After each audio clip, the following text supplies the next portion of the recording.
لیو ٹولسٹوئے 1828 میں پیدا ہوئے اور 1910 میں انہوں نے وفات پائی. ان کی ڈیتھ ماسکو کے ریلوے اسٹیشن میں ہوئی. لیو ٹولسٹوئے کے عہد کی سماجی صورتحال کو بھی دیکھنا ضروری ہے ان کے فن کو سمجھنے کے لیے. اور اس کے ساتھ ساتھ ایک اور عنصر جو بہت ہی اہمیت کا حامل ہے وہ ہے لیو ٹولسٹوئے کے پیش رو دستویفسکی کا سال ولادت 1821 ہے اور سال وفات 1881 ہے. اب یہاں ایک بات اس طرح صاف ہوتی ہے کہ لیو ٹولسٹوئے 1828 میں پیدا ہوئے اور 1910 میں ان کی ڈیتھ ہوئی، جبکہ دستویفسکی کا سال پیدائش 1821 ہے اور سال وفات 1881 ہے. اب ایک بات جس کا پتہ چلتا ہے کہ دستویفسکی اپنا سبلائم کا زمانہ، اپنے طرفوں کا زمانہ، اپنی ادبی شہرت کی بلندی پر پہنچ چکے تھے اور انہوں نے جو زمانہ گزارا وہ بہت ہی ایک بڑے فکشن رائٹر کے طور پر گزارا، اور انہوں نے متعدد ناول حوالے قلم کیے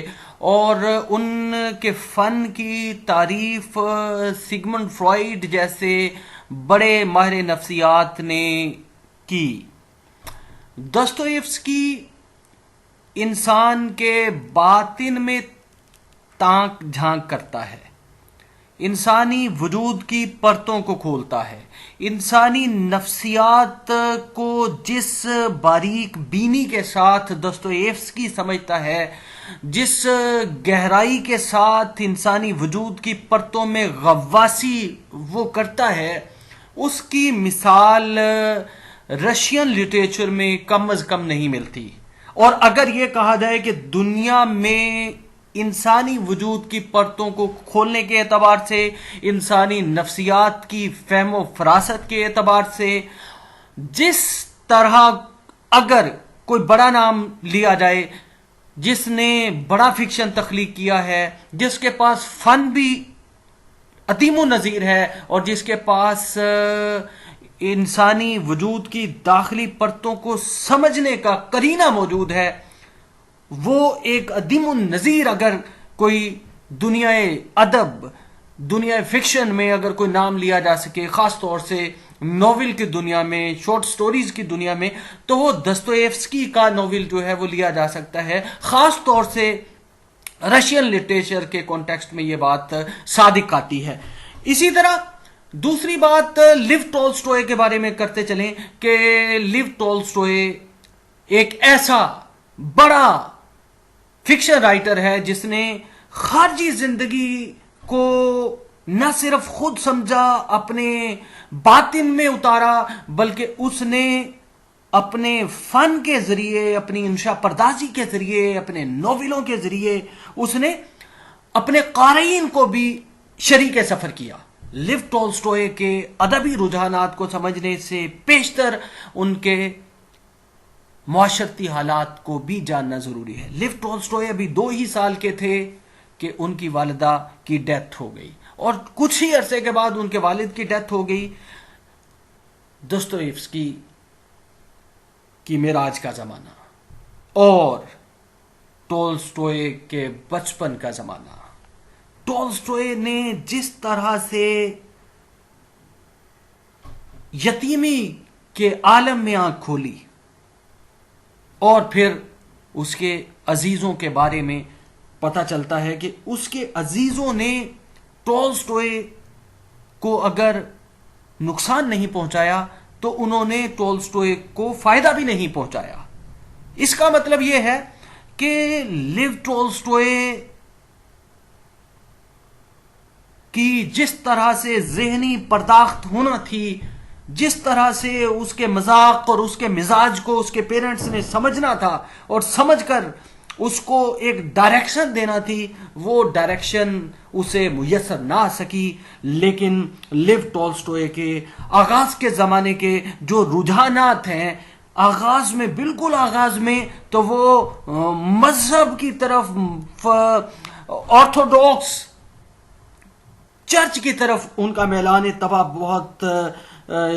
شدت کے ساتھ تھا، بلکہ شد و مد کے ساتھ تھا، اور with the passage of time, مرور ایام کے ساتھ لیو ٹولسٹوئے کا رجحان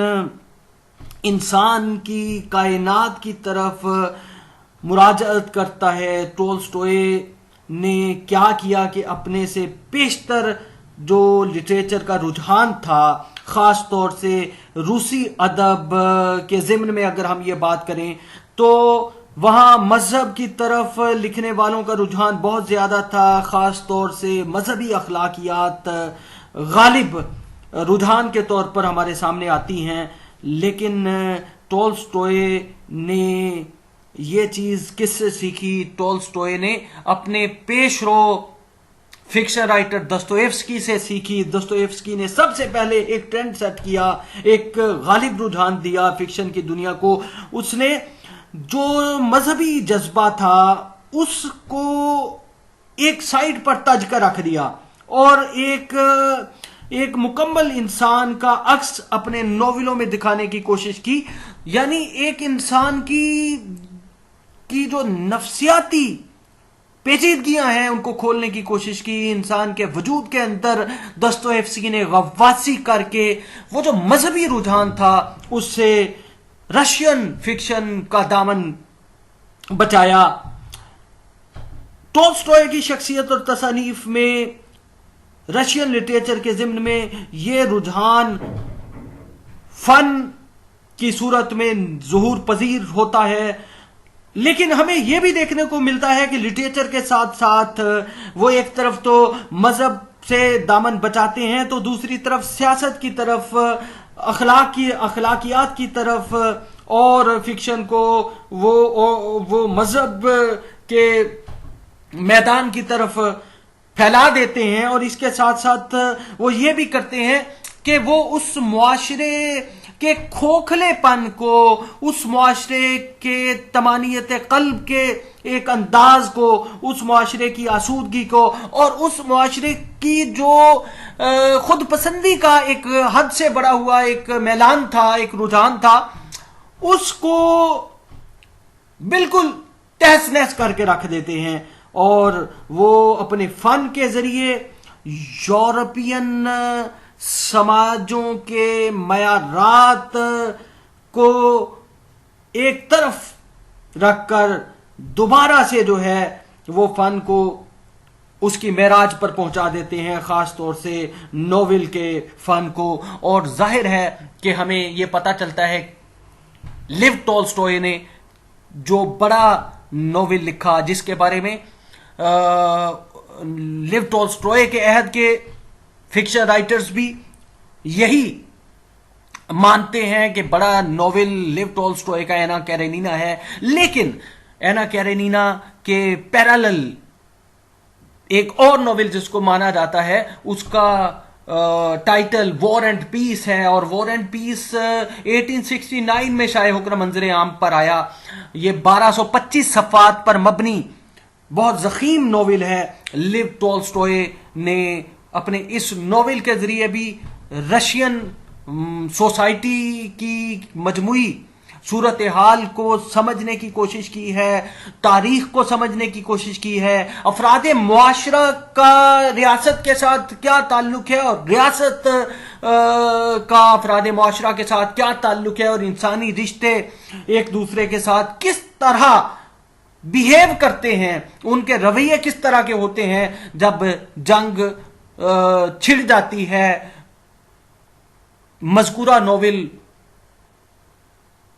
خارجی انسانی حقائق کی ڈپکشن کو لے کر بہت بڑا ناول ہے، لیکن اس کے ساتھ ہی ہمیں ایک اور ناول جس کا عنوان اینا کیرینینا ہے، اینا کیرینینا بھی ایک بہت بڑا کام ہے لیو ٹولسٹوئے کا۔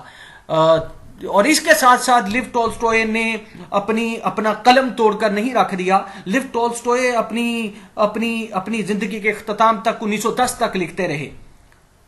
تو ہم آگے چل کر لیو ٹولسٹوئے کے ایک اور نہایت اہم ناول آئیون ایلخ کی موت، دا ڈیتھ آف آئیون ایلخ، ہم نہ صرف جو ہے اس کا تجزیہ کریں گے، اس کو انٹرپریٹ کریں گے، بلکہ ہم یہ بھی دیکھنے کی کوشش کریں گے کہ مذکورہ ناول کا بیانیہ، نریشن، ہم اس کے ذریعے جو ہے اس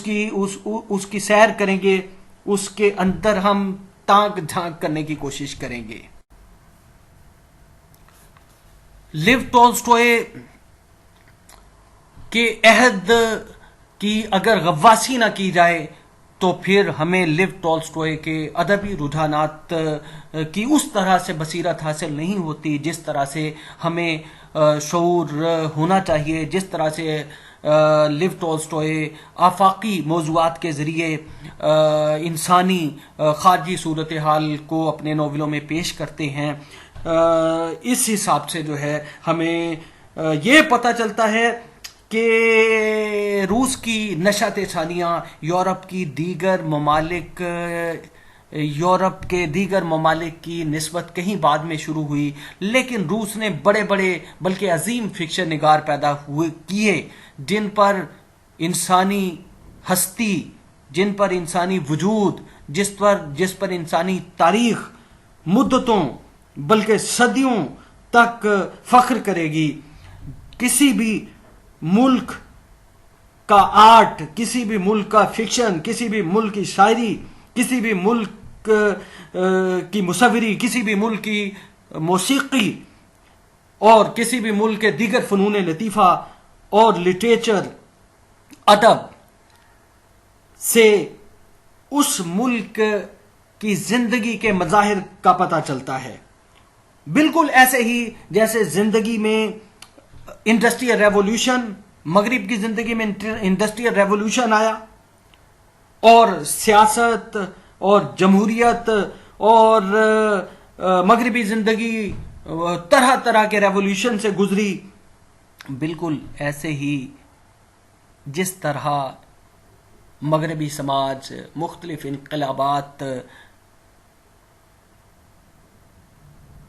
کے ذریعے ارتقاء کے مراحل طے کرتا گیا، اور انسانی تاریخ ہمیں بتاتی ہے کہ یورپین معاشروں نے، خاص طور سے برطانیہ نے، کس طرح سے انڈسٹریل ریولوشن میں کس طرح سے وہاں انسانی قدریں بدلیں، اور کس طرح سے انسان کے ہاتھوں کی جگہ جو انسان ڈومیسٹک، گھریلو، ایک بالکل چھوٹے پیمانے کی انڈسٹری میں کام کر رہا تھا، چھوٹی سطح پر کام کر رہا تھا، ہاتھ سے کام کر رہا تھا، اس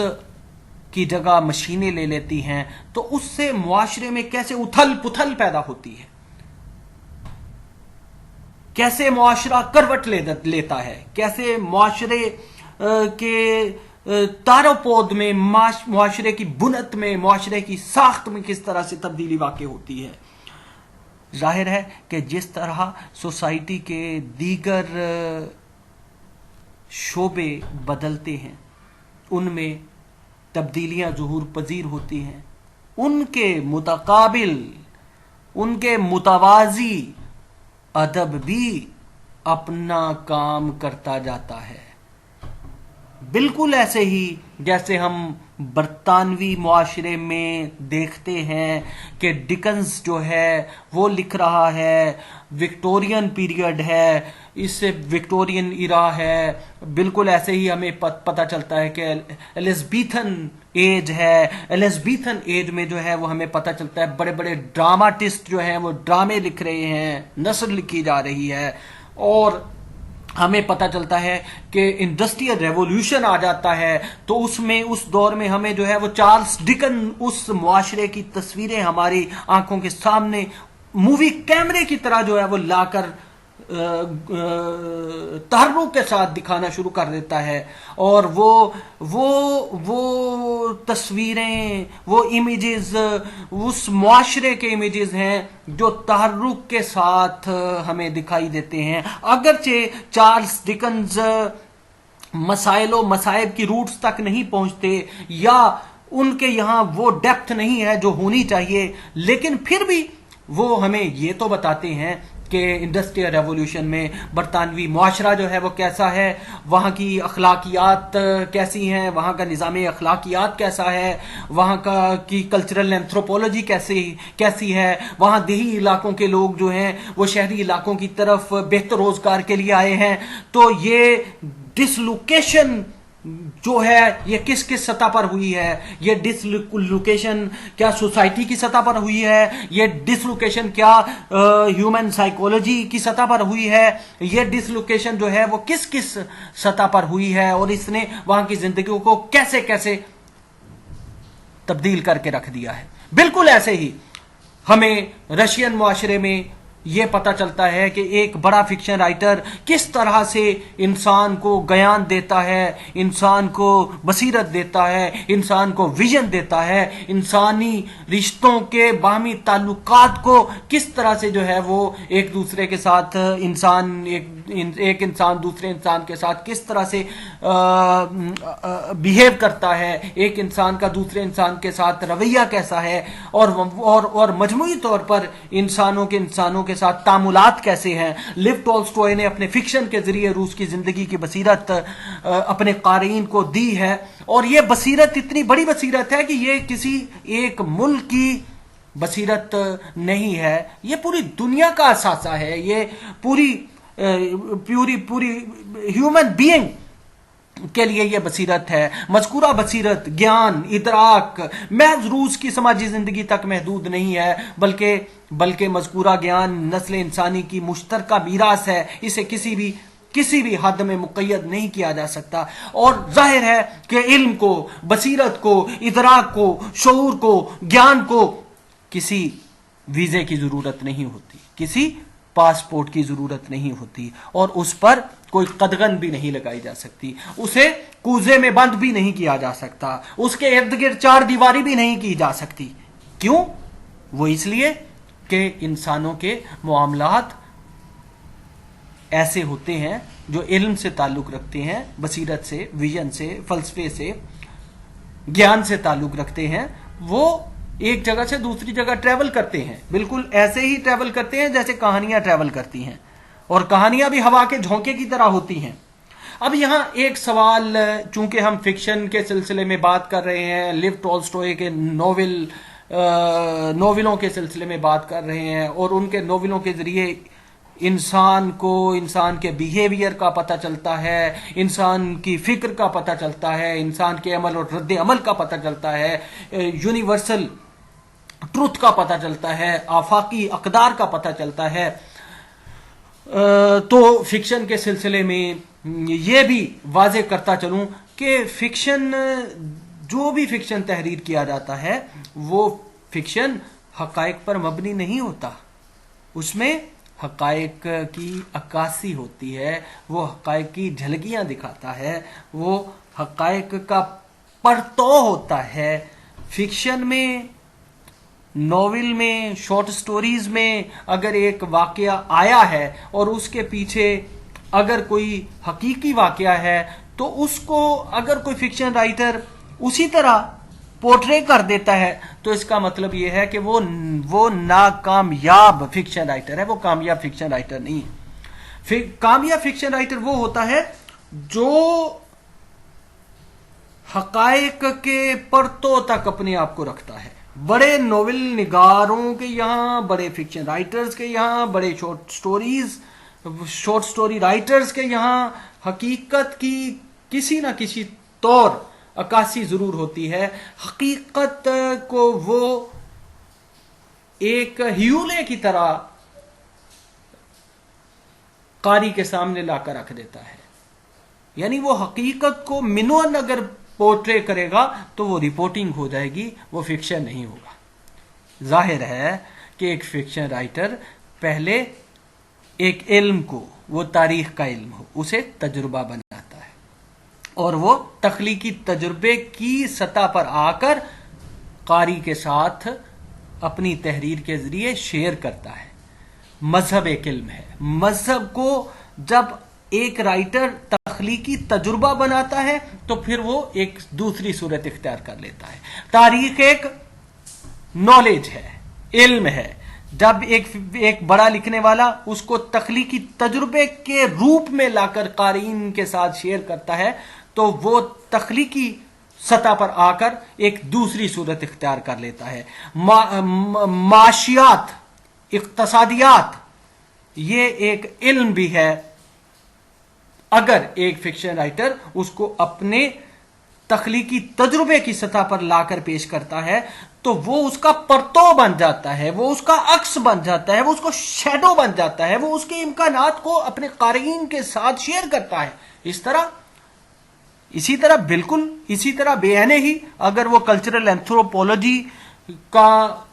کی غواصی کرتا ہے اور اس کو اپنے تخلیقی تجربے کی آنچ پر لا کر پکا کر قارئین کے سامنے اپنے ہنر کے تڑکے کے ساتھ رکھتا ہے تو پھر ہم یہ کہتے ہیں کہ یہ فکشن ہے. اور بڑا فکشن رائٹر حقیقت کو منون نہیں دکھاتا،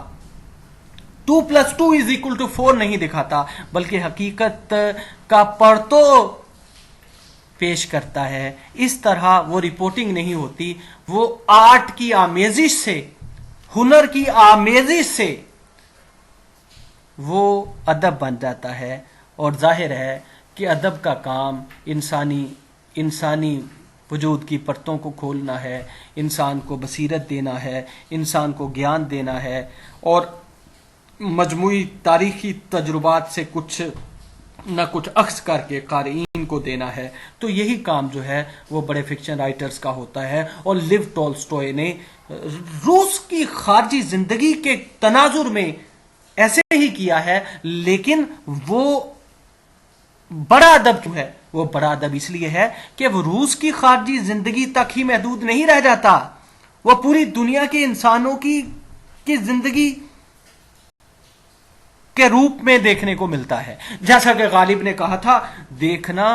تقریر کی لذت کہ جو اس نے کہا میں نے یہ جانا کہ گویا یہ بھی میرے دل میں ہے. دستویفسکی اور لیو ٹولسٹوئے دونوں کے سلسلے میں پہلے تھوڑی بات ہو چکی ہے، لیکن پھر دستویفسکی اور لیو ٹولسٹوئے کے گیان، ویژن، شعور، بصیرت، ادراک، فہم و فراست کو لے کر بات کیے دیتے ہیں. دستویفسکی انسانی وجود، انسانی ہستی کی تہوں کو کھولتے ہیں، پیچیدگیوں کو سمجھتے ہیں. وہ جو انسان کی نفسیات سے جڑی ہوئی چیزیں ہیں، جیسے جو ہے وہ خوف کیسے پیدا ہوتا ہے، اگر کوئی دنیا کا عظیم آدمی بنتا ہے تو وہ کیسے عظیم آدمی بنتا ہے، کیا وہ لاکھوں انسانوں کا قتل عام کر کے عظیم آدمی بن سکتا ہے؟ کیا خوف کے نتیجے میں کیا کیا کیا کیا چیزیں جنم لیتی ہیں. خوف کے نتیجے میں جو ہے انسان منتقم مزاج ہو جاتا ہے تو اس کے پیچھے خوف کام کر رہا ہے، فیئر کام کر رہا ہے. اگر انسان خوف کی وجہ سے کسی کی جان لے لیتا ہے یا خوف کی وجہ سے جو ہے اس کو اپنی سیکیورٹی، اپنی جان کے تحفظ کی فکر لاحق ہو جاتی ہے تو ایسے میں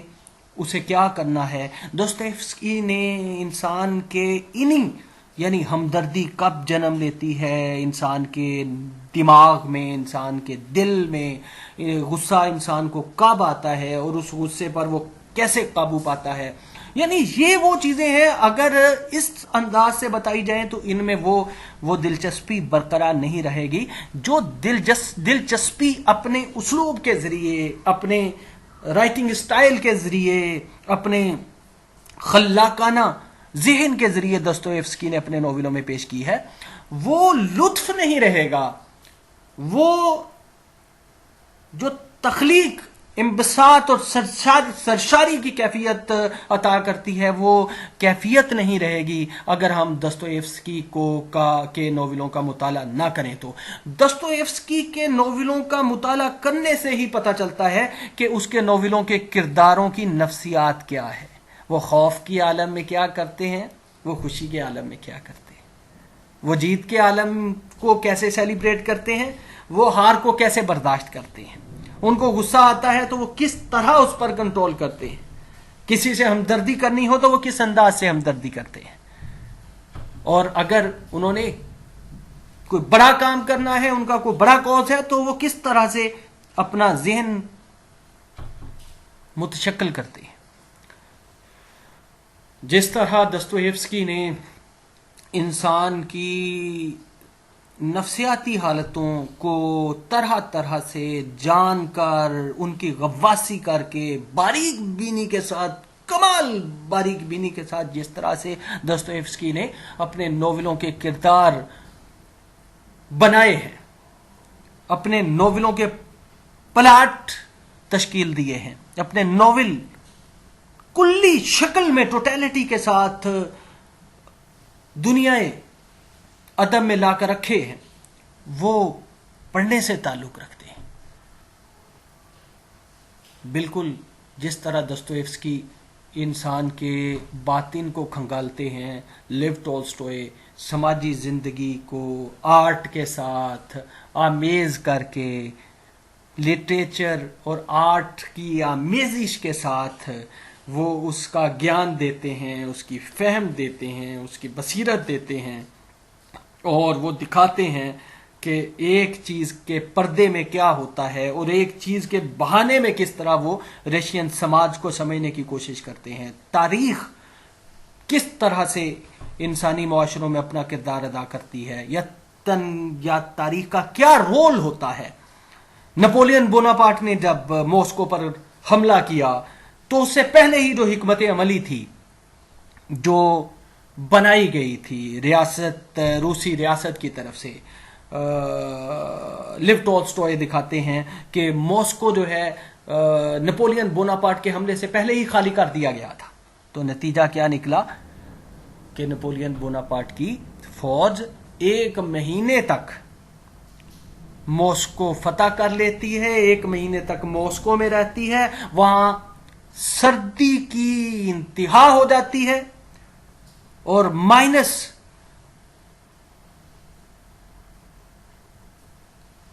کی طرف ٹیمپریچر جانا شروع کر دیتا ہے. تو نتیجہ کیا نکلتا ہے؟ نتیجہ یہ نکلتا ہے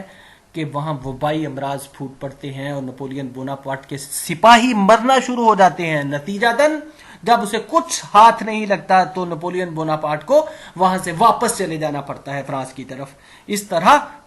ایک بڑی حکمت عملی جو ہے وہ کس طرح سے بنائی رشیا نے، اور پھر رشیا نے نہ صرف بڑی حکمت عملی بنائی، افراد معاشرہ کا ریاست کے ساتھ تال میل، اور ریاست کا افراد معاشرہ کے ساتھ تعلق، اور پھر جو سماجی رشتے ہیں، ایک خاندان ہے، ایک خاندان کا دوسرے خاندان کے ساتھ کس طرح کا بیہیویئر ہے، اس کا رویہ کیسا ہے، اور ایک خاندان، ایک فیملی دوسرے کے ساتھ کس طرح سے اپنا رشتہ توڑتی ہے، اپنا رشتہ استوار کرتی ہے، ایک دوسرے کے ساتھ کس طرح سے ہمدردی بناتے ہیں اور کس طرح سے ایک دوسرے کے کام آتے ہیں، اور ایک خاندان کا ایک فرد جو ہے وہ دوسرے خاندان کے ایک فرد کو کس طرح سے دھوکہ دیتا ہے. یہ ساری انسانی معاملات جو خارجی زندگی سے تعلق رکھتے ہیں دستویفسکی نے اپنے ناول وار اینڈ پیس میں دکھائے ہیں. اور وار اینڈ پیس اتنا بڑا ناول ہے، 1225 صفحات پر مشتمل ہے. 1225 صفحات پر مشتمل ہونے کی وجہ سے بڑا نہیں ہے، بلکہ خارجی زندگی کی فہم و فراست جس طرح سے لیو ٹولسٹوئے نے حقیقت نگاری کے آئینے میں دکھائی ہے، اس لحاظ سے لیو ٹولسٹوئے کا ناول وار اینڈ پیس بڑا ناول ہے، یا اس کا بڑے ناولوں میں شمار ہوتا ہے. لیو ٹولسٹوئے کے ناول آئیون ایلخ کی موت، دا ڈیتھ آف آئیون ایلخ. لیو ٹولسٹوئے کے ناول آئیون ایلخ کا نیریشن سیٹ کرتے ہیں، اور مذکورہ ناول کا نیریشن سیٹ کرنے کے بعد دیکھیں گے افراد معاشرہ کی بچریاتی صورتحال کیسی ہے، اور مذکورہ ناول کے کرداروں کی زندگی اور مذکورہ ناول کے کرداروں کی صورتحال، اور پھر سماجی سطح پر جو رشتے ہیں ان رشتوں کے ساتھ جو ان کا تال میل ہے، جیسے پراسکوویا فیودروونا میخائل کا آئیون ایلخ کے ساتھ آغاز میں جو شادی کی صورتحال ہے، اور پھر شادی کے بعد اگلے جو مراحل ہیں، ان اگلے مراحل میں کس طرح سے اس کی نفسیات بن جاتی ہے، یا ان کے گھریلو رشتے میں کس طرح سے دراڑیں پیدا ہونا شروع ہوتی ہیں، اور آئیون ایلخ کس طرح سے اس رشتے کے تقدس کو پامال ہونے سے بچاتے ہیں، اور کس طرح سے وہ معاشرتی اداروں کی جبریت کا شکار بنتے ہیں، اور کس طرح سے اس کی امیدیں ٹوٹ کر چکنا چور ہوتی ہیں، اور پھر سے ان امیدوں کو نئے سرے سے وہ پنپتا ہوا دیکھتے ہیں۔ تو اس ساری صورتحال کو ہم جو ہے آئیون ایلخ کی موت، دا ڈیتھ آف آئیون ایلخ میں دیکھتے ہیں، تو ہمیں پتہ چلتا ہے کہ یہ صورتحال جو ہے وہ سماجی زندگی اور سماجی رشتوں اور ریاستی اداروں اور انسان کے ساتھ تعلق، اور اس میں کہیں نہ کہیں وہ جو ایک نفسیاتی عمل ہوتا ہے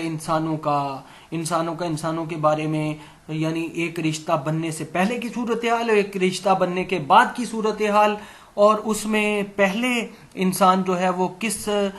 روپ میں نظر آتا ہے، اور پھر بعد میں کس طرح سے وہ اپنا رویہ بدلتا ہے، اپنا بہروپ بدلتا ہے۔ یہ ہمیں بصیرت ملتی ہے، یہ ہمیں گیان ملتا ہے، یہ ہمیں فہم یا بصیرت ملتی ہے، یا ہمیں ہمارے شعور میں اضافہ ہوتا ہے لیو ٹولسٹوئے کے ناول آئیون ایلخ کی موت کا مطالعہ کر کے۔ تو ہم اس کا جو ہے وہ نیریشن سیٹ کرتے ہیں۔ آئیون ایلخ کی جیون کہانی انتہائی سادہ، معمولی اور ساتھ ہی انتہائی خوفناک تھی۔ قانونی کونسل کا رکن آئیون ایلخ 45 سال کی عمر میں موت سے ہمکنار ہوا۔ وہ ایک سرکاری افسر کا بیٹا تھا جس نے متعدد اور مختلف وزارتوں اور محکموں میں ملازمت کر کے اپنے لیے اس قسم کا کریئر بنا لیا تھا جو آدمی کو آخر کار ایک ایسے عہدے پر لے آتا ہے جہاں سے اسے ملازمت کی طویل مدت اور اونچے مرتبے کی وجہ سے برطرف کرنا ناممکن ہو جاتا ہے، حالانکہ بات بالکل صاف ہوتی ہے۔ اور اونچے مرتبے کی وجہ سے برطرف کرنا ناممکن ہو جاتا ہے، حالانکہ بات بالکل صاف ہوتی ہے کہ وہ کوئی ایسا کام نہیں کر سکتا جو واقعی کسی قسم کی اہمیت کا حامل ہو، لہذا اسے کوئی نہ کوئی فرضی جگہ دے دی جاتی ہے، لیکن تنخواہ بالکل فرضی نہیں ہوتی۔ وہ 8-10 ہزار روبل کی ٹھوس تنخواہ پر بڑے مزے سے بڑھاپے تک زندہ رہتا ہے۔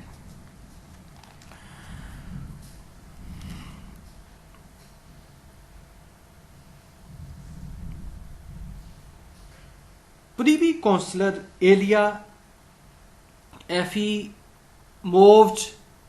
گولووین مختلف بیکار اور بے مقصد اداروں کا بیکار اور بے مقصد رکن اسی قسم کے لوگوں میں سے تھا۔ اس کے 3 بیٹے تھے جن میں سے آئیون ایلخ منجھلا تھا۔ بڑے بیٹے نے اپنے لیے بالکل اپنے باپ کا سا کریئر بنایا، بس فرق یہ تھا کہ اس کو ایک مختلف وزارت میں ملازمت ملی تھی۔ بہت جلد وہ ملازمت کی اس عمر کو پہنچنے والا تھا جب مفت کی تنخواہ ملتی ہے۔ تیسرا بیٹا زندگی کی دوڑ میں ناکام رہا۔ وہ کئی محکموں میں بدنام ہونے کے بعد اب ریلوے کے محکمے میں کام کرتا تھا۔ اس کا باپ، بھائی اور خاص طور پر بھابھی نے سب اس سے ملنے سے کتراتے تھے۔ ظاہر ہے کہ ہمارے سماج میں بھی ایسا ہی ہوتا ہے کہ جو کم مرتبے والا انسان ہوتا ہے اس سے اس طرح سے لوگ پرتپاک انداز سے ملنا گوارا نہیں کرتے۔ ظاہر ہے جو سماجی طور پر کسی بڑے منصب پر فائز ہوتا ہے اس انسان سے عزیز و اقارب، سماج کے عام لوگ پرتپاک انداز سے ملتے ہیں، جوشیلے انداز سے ملتے ہیں، جذبے سے ملتے ہیں، اور اپنی وفاداری کا بھی یقین دلاتے ہیں۔ اور اگر کوئی شدید ضرورت ہو تو دوسری بات ہے،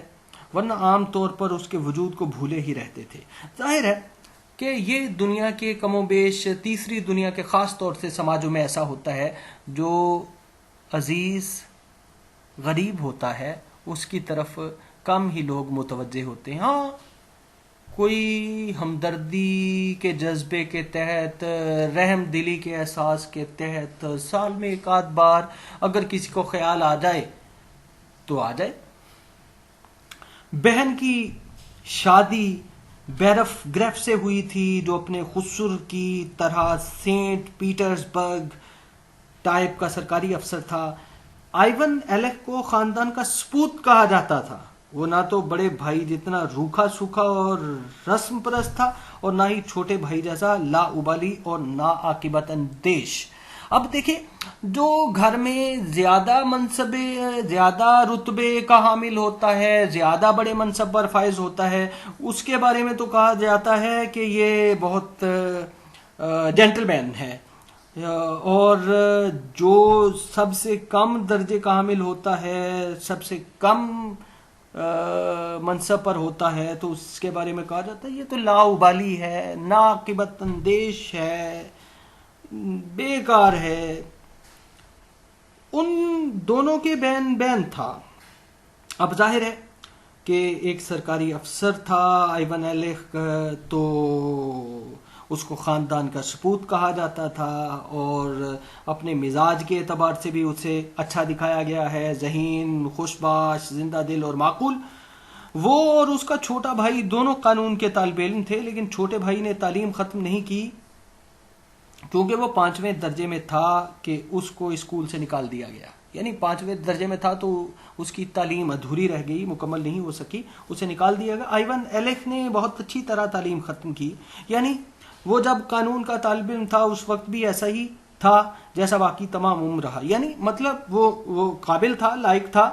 ہسمکھ تھا، خوش اخلاق اور ملنسار اور وفادار، اور اپنے تمام فرائض کی انجام دہی میں نہایت بااصول اور اٹل، اور ہر وہ کام اس کے نزدیک فرض کا درجہ رکھتا تھا جو اس کے افسران بالا دست یہ کہہ کر اس کے سپرد کرتے تھے کہ یہ اس کے فرائض میں داخل ہے۔ یعنی وہ اپنے افسران بالا دست کے ہر حکم کو مانتا تھا۔ وہ خوشامدی اور چاپلوس تو کبھی نہیں تھا، یعنی اس میں یہ ایک خوبی بھی تھی، یہ ایک وصف بھی تھا کہ وہ خوشامدی نہیں تھا۔ یہ اس کے کردار کی بات ہے، یہ اس کی سوچ سے اس کا تعلق ہے، یہ اس کے باطن سے اس کا تعلق ہے، یہ اس کی فکر سے اس کا تعلق ہے۔ وہ خوشامدی بالکل نہیں تھا، ہاں ساتھ اپنے فرائض سے بھی دامن نہیں بچاتا تھا، نہ بچپن میں نہ اس کے بعد۔ خیر بچپن میں بھی وہ فرض شناس تھا، لائق تھا، ہسمکھ تھا، قابل تھا، خوش اخلاق تھا، ملنسار تھا، اپنے فرض کو فرض سمجھتا تھا۔ بچپن میں بھی اس نے خوشامد کبھی نہیں کی تھی، لیکن لڑکپن ہی سے وہ اس طرح اپنے سے اونچے لوگوں کی طرف کھینچتا تھا جس طرح پروانہ شمع کی طرف۔ ہاں اس میں یہ للک ضرور تھی کہ وہ بڑے منصب والے لوگوں کی طرف متوجہ ہوتا تھا،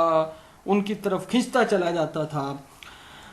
یہ بھی ظاہر ہے کہ یہ اس کی نفسیات سے جڑی ہوئی ایک بات ہے۔ وہ ہمیشہ ان لوگوں کے طور طریقے، خیالات اور نظریے اپنا لیتا تھا اور ان سے دوستانہ تعلقات قائم کر لیتا تھا۔ بچپن ہی سے ایسا تھا کہ وہ بڑے منصب والوں کے ساتھ دوستی بنا لیتا تھا۔ اس کے بچپن اور لڑکپن کے تمام ولولے ہوا ہو گئے تھے۔ کبھی اس نے اپنی شہوانی خواہشات کی تسکین اور عیاشی میں بھی وقت گزارا تھا۔ اب یہ اس کے کردار کی ایک اور صورت ہے کہ اس نے انسان ہونے کی حیثیت سے یہ نہیں کیا کہ وہ اپنے آپ کو ایک صوفی منش انسان دکھائے، اور ظاہر ہے کہ ناول نگار نے بھی یہاں یہی دکھایا ہے کہ وہ نہ تو سراسر خیر تھا اور نہ سراسر شر تھا، یعنی خیر اور شر دونوں کا امتزاج تھا۔ اس کے اندر شہوانی خواہشات بھی تھیں، ان کی تسکین کا جذبہ بھی تھا، اور اس نے عیاشی میں بھی وقت گزارا تھا۔ تو یہ اس کے کردار کی ایک تصویر ہے، اس کے کردار کا ایک امیج ہے، جس سے ہمیں یہ پتہ چلتا ہے کہ وہ خیر اور شر، ظاہر ہے کہ خیر اور شر یونیورسل ویلیوز میں سے ہیں، یعنی مطلب نہ تو وہ فرشتہ تھا اور نہ وہ شیطان تھا، تو اس کا مطلب یہ ہے کہ ایک متوازن آدمی تھا، اور اپنے طالب علمی کے آخری زمانے میں آزاد خیالی کی طرف بھی رجوع ہوا تھا۔ ظاہر ہے کہ یہ زمانہ طالب علمی ہے، تو آزاد خیالی، روشن خیالی جیسا جذبہ یا احساس یا سوچ پیدا ہونا، لیکن یہ سب کچھ جبلت کی مقرر کی ہوئی حد اعتدال کے اندر ہی اندر تھا۔ اب یہ اس کے کریکٹر کی، اس کے کردار کی، آئیون ایلخ کے کردار کی ایک دوسری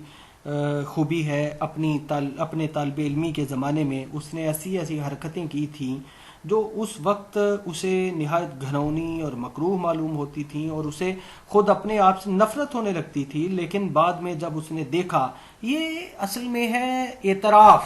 جب انسان کچھ غلط کرتا ہے تو اس کا جو ہے، اس کے اندر جو ہے اس کو ملال بھی ہوتا ہے، یا ایک ملال کا احساس ہوتا ہے۔ جب اس نے دیکھا کہ سماج کے بڑے بڑے ستون بغیر کسی قسم کی جھجک یا رکاوٹ کے یہی سب حرکتیں کرتے ہیں، تو وہ بھی انہیں بھول بھال گیا۔ یعنی یہ اس معاشرے کی مجموعی صورتحال کی ڈپکشن ہے جو لیو ٹولسٹوئے نے آئیون ایلخ کے ذریعے کی ہے، جو اس معاشرے کے جو بڑے بڑے کردار تھے، بڑے بڑے لوگ تھے، تو ان کی حرکتیں بھی ایسی ہی تھیں کہ وہ with the passage of time بھول جاتے تھے، تو وہ بھی بھول گیا۔ وہ انہیں اچھا تو اب بھی نہیں سمجھتا تھا، لیکن اب ان گناہوں کی یاد اپنے ضمیر کے کچوکے نہیں لگاتی تھی۔ ظاہر ہے کہ یہ ایک مذہبی اخلاقیات کی تعلیم دیتا ہے، اور اخلاقیات کی تعلیم انسان کو یہ سکھاتی ہے کہ انسان خیر کے راستے پر گامزن ہو، انسان شر کے راستے پر گامزن نہ ہو، یعنی ایک ثواب ہے، ایک گناہ ہے، تو مذہبی تعلیم یہ سکھاتی ہے کہ جو گناہ ہے، گناہ کی سزا بھی ہے، اور اگر کوئی نیک کام ہے تو اس کا اجر بھی ہے، اس کا ثواب بھی ہے۔ تو ظاہر ہے کہ یہ اخلاقیات جو ہیں یہ مجموعی طور پر رشین سماج کی ڈپکشن پر مبنی ہے۔ جب اس نے قانون کی آئیون ایلخ نے جب اس نے قانون کی تعلیم حاصل کر لی اور اس کے باپ نے اسے ضروری ساز و سامان کی تیاری کے لیے کچھ رقم دی، تو آئیون ایلخ نے شارمر کی دکان پر چند سوٹوں کو آرڈر دیا، اپنے کوٹ کے پلے پر ایک تمغہ چسپاں کیا جس پر اپنے انجام سے غافل نہ ہو کندہ تھا، ہیڈ ماسٹر سے رخصت ہوا اور ٹھاٹ سے اپنے دوستوں کے ساتھ 2 نان ریستوران میں دعوت اڑائی، پھر بہترین دکان سے خریدا ہوا شیو اور سنگار کا سامان، بستر، کپڑے، نئے اور فیشنیبل تھیلے اور سوٹ کیس وغیرہ لے کر اپنے ایک صوبائی شہر کے لیے روانہ ہو گیا، تاکہ وہاں جا کر حاکم صوبہ کے مخصوص سیکرٹری کا عہدہ سنبھالے، جو اس کے باپ کی مدد سے اسے ملا تھا۔ اب یہاں جو ہے دیکھیں، ایک نوجوان کے کردار کی ڈپکشن ہے کہ جب اسے اپنے والد کی مدد سے ایک منصب ملتا ہے، ایک ملازمت ملتی ہے، اور پھر ساتھ جب کچھ رقم ملتی ہے، تو وہ کس طرح سے اس رقم کا بے دریغ استعمال کرتا ہے۔ چونکہ وہ والد کی طرف سے ملی ہوئی رقم تھی، لہٰذا جو ہے اس کا استعمال بھی ایسے ہی بنتا تھا۔ اور لیو ٹولسٹوئے نے یہ جو آئیون ایلخ کے کردار کی تصویر ہمارے سامنے لا کر رکھی ہے کہ اس کی قانون کی تعلیم مکمل ہو جاتی ہے، اس کے والد اسے پیسے دیتے ہیں ضروری ساز و سامان خریدنے کے لیے، اور وہ کس طرح سے جو ہے وہ شارمر کی دکان پر جاتا ہے اور کس طرح سے وہ بے دریغ پیسوں کا استعمال کرتا ہے۔ تو خیر آگے چلتے ہیں۔ آئیون ایلخ نے جاتے ہی اس شہر میں بھی اپنے لیے اسی قدر آرام دہ اور خوشگوار زندگی بنا لی جیسی وہ طالب علمی کے زمانے میں گزارتا تھا. وہ کام بھی کرتا تھا, اپنا کریئر بنانے کی فکر بھی کرتا تھا, اور ساتھ ہی خوشگوار اور معقول قسم کی تفریحیں بھی کرتا تھا. یہ اس کا میلان تھا, اس کی طبیعت تھی کہ وہ کیریئر بنانے کے لیے بھی فکر مند تھا, اور ساتھ ہی ساتھ وہ تفریح کا بھی شوقین تھا. کبھی کبھار وہ اپنے افسر بالادست کے سپرد کردہ کام سے دیہات بھی جاتا تھا, اور ان موقعوں پر اپنے بالادستوں اور ماتحتوں سب کے ساتھ نہایت وقار اور رکھ رکھاؤ سے پیش آتا تھا. یہ اس کی بچپن ہی سے عادت تھی, وزاداری, رکھ رکھاؤ اور ہنسمکھ ہونا اور خوش اخلاق ہونا اور ملنسار ہونا, اور پھر اپنے ماتحتوں کے ساتھ جو ہے وہ اب یہاں آگے چل کر جو ہے یہ اس کی شخصیت کا پہلو ہے کہ وہ اپنے ماتحتوں کے ساتھ اچھے انداز سے پیش آتا ہے, اور اپنے بالادستوں کی بھی بات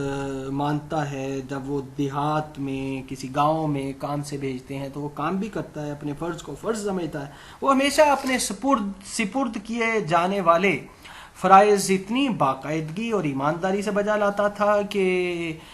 اس چیز پر اس کا نازہ ہونا بجا تھا. ان موقعوں پر اسے عام طور پر مذہبی اصلاحوں کے مخالفوں سے سابقہ پڑتا تھا. یہاں ایک بات کا پتہ چلتا ہے کہ وہ فرض شناس تھا, ایمانداری سے ہر کام کرتا تھا, اور اس کی یہ خوبیاں جو تھیں, اس کی جو اہلیت تھی, اس کی جو قابلیت تھی, اس کی جو فرض شناسی تھی ایون الف کی, اس پر لوگ جو ہے وہ اس کی مخالفت بھی کرتے تھے. جیسا کہ عموماً یہ ہمارے معاشرے میں بھی ہے اور مغربی معاشروں میں بھی ہے, ایون پوری دنیا میں ہے, کہ جو بندہ فرض شناس ہوتا ہے, ایماندار ہوتا ہے, اس پر بہت سارے لوگ انگلیاں اٹھاتے ہیں وغیرہ وغیرہ. تو اس سے ہمیں جو ہے وہ کچھ آفاقی صورتحال, یونیورسل ویلیوز کا پتہ چلتا ہے, آفاقی اقدار کا پتہ چلتا ہے, یا انسانی رویوں کا پتہ چلتا ہے. باوجود اس کے کہ وہ نوجوان اور سیر و تفریح کا رسیہ تھا, سرکاری فرائض کے انجام دہی کے وقت وہ بے انتہا کم آمیز, یعنی جب وہ کام کرتا تھا, اپنی ڈیوٹی آج شروع ہوتے تھے, وقت دفتر کا وقت شروع ہوتا تھا, تو وہ بہت کم بولتا تھا, اور یہاں تک کہ رسمی بلکہ سخت اور بے لوچ ہو جاتا تھا. اپنے کام کو کام سمجھتا تھا, ڈیوٹی کو ڈیوٹی سمجھتا تھا, لیکن سوسائٹی میں وہ ہمیشہ خوش مزاج اور خوش باش, ہنسمکھ اور خوش اخلاق رہتا تھا. یہ اب اس کے ذہن کی, اس کی فکر کی, اس کے کردار کی, اس کے رویے کی, اس کی شخصیت کی ایک وہ دنیا ہے جس میں وہ اپنی ڈیوٹی کو ڈیوٹی سمجھ کر انجام دیتا ہے, اور ایک اس کی سماجی زندگی ہے. سماجی زندگی یعنی معاشرتی سطح پر وہ خوش اخلاق ہے, ملنسار ہے, وفادار ہے, خوش باش ہے, ہنسمکھ ہے, دوسروں کے ساتھ جو ہے اچھے طریقے سے بات کرتا ہے, اور اس کی باتیں ظرافت سے پر ہوتی تھیں. جیسا کہ اس کا افسر اور افسر کی بیوی جس کے گھر اس کا آنا جانا تھا کہا کرتے تھے وہ نیک دل اور اچھا لڑکا ہے, اور یہی اس کا افسر اور اس کی بیوی کہا کرتے تھے بون اینڈ فینٹ, یعنی وہ ایک نیک دل اور اچھا لڑکا ہے. اس صوبائی شہر میں متعدد خواتین میں سے ایک سے کچھ اس کے تعلقات بھی ہو گئے تھے. اب دیکھیے یہ ایک انسانی شخصیت ہے, یعنی انسان اگر خیر اور شر دونوں کا وہ امتزاج ہے تو پھر نہ وہ بالکل فرشتہ ہے اور نہ وہ بالکل شیطان ہے. جس طرح سے سگمنڈ فرائیڈ نے اپنے سائیکو اینالیٹیکل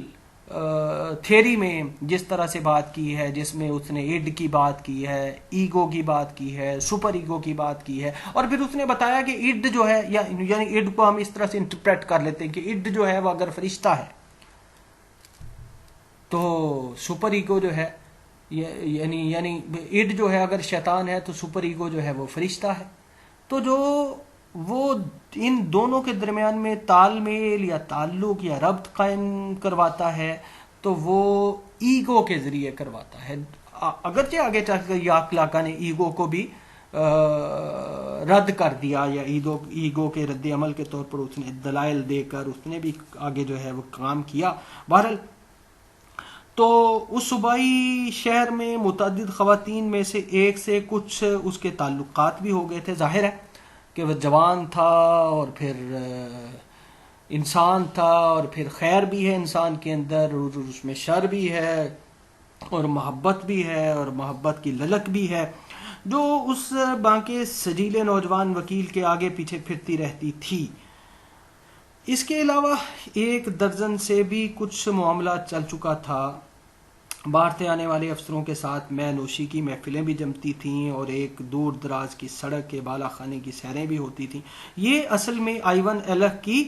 شخصیت کے وہ سارے پہلو ہیں جو اس کے کردار کو ترفع بھی عطا کرتے ہیں اور اس کے کردار کی بشری کمزوریوں اور بشری اوصاف اور بشری خوبیوں کا بتاتے ہیں. اس کے علاوہ وہ اپنے افسر اور اس کی بیوی کی بھی بڑی خوشامد اور چاپلوسی کرتا تھا، لیکن یہ ساری باتیں وہ اس قدر معقول اور باعزت طریقے سے کرتا کہ ان پر حرف رکھنا مشکل تھا. یہ سب کچھ فرانسیسی کہاوت کے عین مطابق ہے. یہ سب صاف ستھرے ہاتھوں سے صاف ستھرے کپڑوں میں اور فرانسیسی الفاظ کے ساتھ کیا جانا تھا. اور ظاہر ہے کہ کہا جاتا ہے کہ جوانی دیوانی ہوتی ہے، تو ظاہر ہے پھر اس کے تعلقات کی بابت جو کچھ بھی ڈپکٹ یہاں کیا گیا ہے یا لیو ٹولسٹوئے نے دکھانے کی کوشش کی ہے، تو اس میں اس کی شخصیت کے تمام پہلو ہمارے سامنے رکھ دیے ہیں. خیر، اور سب سے بڑی بات یہ کہ اونچی سوسائٹی میں کیا جاتا تھا، جس کا مطلب یہ تھا کہ اسے ارباب دانش و بینش اور ارباب اقتدار کی پسندیدگی اور خوشنودی حاصل تھی. آئیون ایلک 5 سال تک اس عہدے پر رہا. یعنی یہ وہی عہدہ ہے جو اس نے اپنے باپ کی مدد سے حاصل کیا تھا، جس کے بارے میں ہمیں یہ پتہ چلا تھا کہ وہ ایک حاکم صوبہ کا مخصوص سیکرٹری کے عہدے پر آئیون ایلک جو ہے وہ براجمان تھا. آئیون ایلک نے ظاہر ہے کہ 5 سال تک اس عہدے پر کام کیا. اس کے بعد قانون میں کچھ تبدیلیاں عمل میں آئیں، نئی عدالتیں قائم ہوئیں اور نئے لوگوں کی ضرورت پیش آئی. آئیون ایلک بھی ان نئے لوگوں میں سے ایک بن گیا. اسے میجسٹریٹ کی جگہ پیش کی گئی اور اس نے یہ پیشکش قبول کر لی، حالانکہ اس کا مطلب تھا ایک اور صوبے میں جانا. ظاہر ہے کہ سماجی مرتبے کے لیے انسان جو ہے وہ اپنی ریاست کے کسی دوسرے صوبے میں بھی چلا جاتا ہے، اور آئیون ایلک نے بھی ایسا ہی کیا اور لیو ٹولسٹوئے نے بھی ہمیں یہی دکھایا. اپنے موجودہ تعلقات سے الگ ہونا اور نئے سرے سے تعلقات اور رسم و راہ پیدا کرنا، ظاہر ہے کہ یہ ایک انسانی سطح پر مشکل فیصلہ ہوتا ہے یا مشکل مرحلہ ہوتا ہے، لیکن انسان عمر کے ایک حصے میں ایسا کرتا ہے. آئیون ایلک کو ایک رخصتی دعوت دی گئی.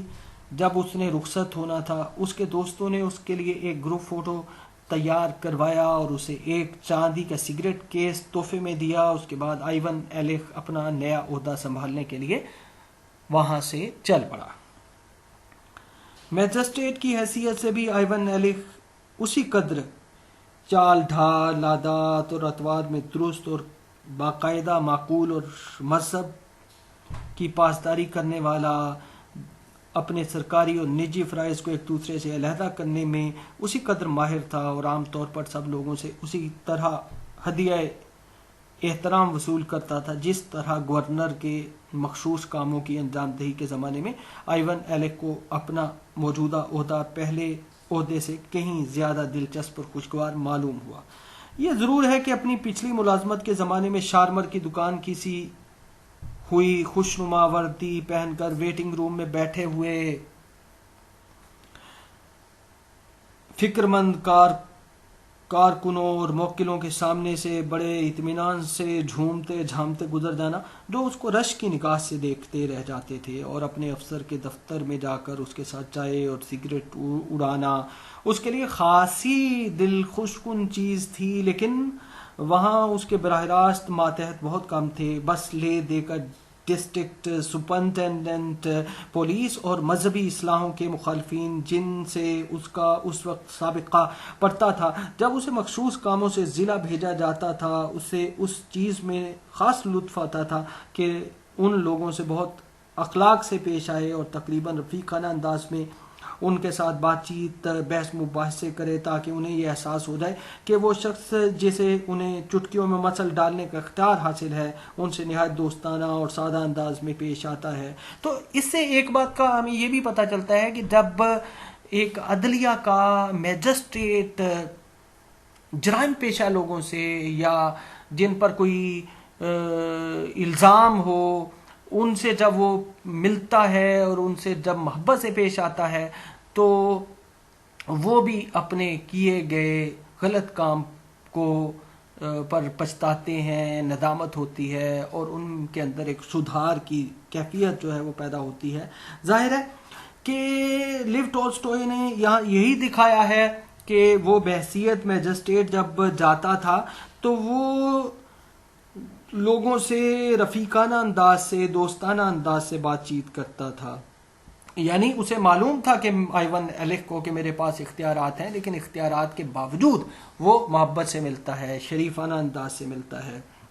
دوستانہ انداز سے اور سادہ انداز سے پیش آتا ہے. ظاہر ہے کہ لیو ٹولسٹوئے نے یہ بھی بتایا ہے کہ معاشرے میں ایسے لوگوں کی تعداد آٹے میں نمک کے برابر ہوتی ہے. لیکن اب اسے محسوس ہوتا تھا کہ میجسٹریٹ کی حیثیت سے سب لوگ بلا استثناء انتہائی بڑے، اہم اور خود آسودہ لوگ، غرض سب اس کے قبضہ قدرت میں تھے. بس سرکاری سرخی والے کاغذ پر چند لفظ لکھنے کی دیر تھی، اور یہ انتہائی بڑے، اہم اور خود آسودہ لوگ بھی اس کے حضور میں گواہوں بلکہ قیدیوں تک کی حیثیت سے لائے جا سکتے تھے. ظاہر ہے ایک رشین معاشرے میں میجسٹریٹ کے اتنے اختیارات ہیں. ظاہر ہے مغربی یورپین ممالک میں ایک میجسٹریٹ کے اتنے اختیارات ہیں، اور ظاہر ہے کہ جب نوآبادیاتی دور میں برٹش جو ہے سب کانٹیننٹ میں آئے اور وہی نظام جو ہے سب کانٹیننٹ میں ابھی تک چلا آ رہا ہے، تو ایک میجسٹریٹ کے پاس جو ہے وہ عدلیہ کا ایک اہم آفیسر ہوتا ہے، اس کے پاس اتنے اختیارات ہوتے ہیں کہ وہ جس کو چاہے جو ہے وہ جس وقت چاہے، جس انداز سے چاہے، وہ اگر کوئی ملزم ہے تو اس کو جو ہے وہ عدالت میں بلا سکتا ہے. اور خاص طور سے سیاست کے شعبے میں تو خیر مطلب اور طرح کی بات ہے. اور اگر آئیون ایلک ان سے بیٹھنے کو نہ کہے تو انہیں کھڑے رہ کر اس کے سوالات کے جوابات دینا ہوگا. آئیون ایلک نے کبھی اپنی اس طاقت کا ناجائز فائدہ نہیں اٹھایا تھا. اس کا مطلب یہ ہے کہ وہ ایک ایماندار رشین معاشرے کا فرد تھا. تو اب ایمانداری رشین ایک فرد کے ساتھ تو ہم چسپاں نہیں کر سکتے. اس سے ہمیں یہ بھی پتہ چلتا ہے کہ کسی بھی معاشرے میں اگر کسی ایک انسان کو منصب ملتا ہے، وہ فرد شناس ہے، خوش اخلاق ہے، ملنسار ہے، وفادار ہے، قابل ہے، تو ساتھ اس کے کردار میں یہ ایک بہت ہی خوشکن خوبی ہے، وصف ہے کہ وہ اتنے اختیارات کے ہونے کے باوجود انسانی سطح پر انسانوں سے ڈیل کرتا ہے. آئیون ایلک نے بھی اپنی طاقت کا ناجائز فائدہ کبھی نہیں اٹھایا، بلکہ اس کے برعکس اس کا استعمال بڑے اعتدال سے کیا، میانہ روی سے کیا. لیکن اس طاقت کی موجودگی کا احساس اور اس کے استعمال میں نرمی اور مہربانی دکھانے کا امکان. اچھا، اس سے کیا ہوتا ہے؟ اس سے معاشرے کے اندر اگر کسی پر کوئی الزام ہے، اگر کسی پر کوئی ایف آئی آر درج ہے، تو جب میجسٹریٹ اس سے عزت سے بات کرے گا، محبت سے بات کرے گا، اختیارات کے ہوتے ہوئے اس سے نرمی سے بات کرے گا، تو اس کے اندر بھی انسانی سطح پر کوئی احساس جاگ جائے گا، اور اسے بھی اپنے آپ کو دیکھنے کا موقع ملے گا اور وہ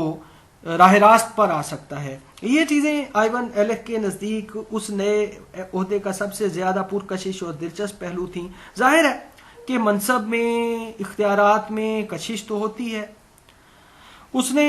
بہت جلد اس فن پر دسترس حاصل کر لی کہ اپنے فرائض کی انجام دہی میں یعنی جرح کرتے وقت ان سارے واقعات اور تفصیلات سے دور ہی دور رہے جن کے لیے وہ میجسٹریٹ کی حیثیت سے براہ راست ذمہ دار نہیں تھا. ظاہر ہے کہ وہ کسی کے کام میں مداخلت نہیں کرتا تھا، اور یہ بھی ایک فرض شناس آفیسر کے لیے اچھی بات ہے کہ وہ اپنے کام سے کام رکھتا ہے، اپنی ڈیوٹی کو ڈیوٹی سمجھتا ہے، اور ڈیوٹی کے وقت جو ہے وہ سرکار کا، ریاست کا وقت ضائع نہیں کرتا، بلکہ جس وقت کے اسے پیسے ملتے ہیں اس وقت کے لیے وہ کام کرتا ہے. اسی طرح اس نے اس چیز میں بھی بڑی جلدی مہارت حاصل کر لی کہ انتہائی پیچیدہ مقدموں کے لیے بھی اس قسم کی تحریری شکلیں نکالے جو مقدموں کے خارجی پہلوؤں پر اچھی طرح حاوی ہوں. یعنی اس نے خود سمجھنا شروع کر دیا کہ مقدمے کے پیچھے سچائی کتنی ہے اور جھوٹ کتنا ہے، اور کون ملزم ہے اور کون کسی مقدمے میں بے گناہ پھنسایا گیا ہے یا الجھایا گیا ہے.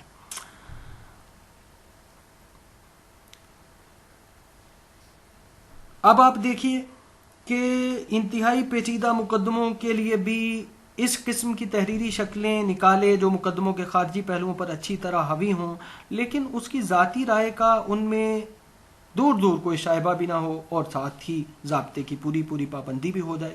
یہ نیا کام تھا، اور 1864 کی عدالتی کارروائی کی اصلاحات کو سب سے پہلے علمی شکل دینے والے لوگوں میں سے ایک وہ بھی تھا. ظاہر ہے کہ انسان باصلاحیت ہو، اس کے پاس قابلیت ہو، اس کے پاس لیاقت ہو، وہ اپنے کام کو جانتا ہو، تو وہ پھر ریاستی اداروں کی مدد کر سکتا ہے. ریاستی اداروں کی مدد کرنا یا کسی کام میں ریاستی اداروں کی معاونت کرنے کا مطلب یہ ہے کہ آپ اپنے لوگوں کے کو اپنی سروسز پیش کر رہے ہیں، اپنے عام لوگوں کو آپ گیونگ اینڈ پر ہوتے ہیں، اور آپ اپنے معاشرے کے عام لوگوں کے لیے ایک خیر کا کام کر رہے ہوتے ہیں. ظاہر ہے کہ جب آپ کسی ادارے کے اندر بیٹھ کر خلق خدا کے لیے بہتر کام کرتے ہیں تو اس کا مطلب یہ ہے کہ آپ خلق خدا کی سہولت کے لیے کام کر رہے ہیں. میجسٹریٹ کی حیثیت سے اس نئے شہر میں آنے کے بعد آئیون ایلک نے نئے تعلقات قائم کیے، نئے ملاقاتی بنائے، نیا طرز عمل، نیا معیار اخلاق اور نیا انداز گفتگو اختیار کیا.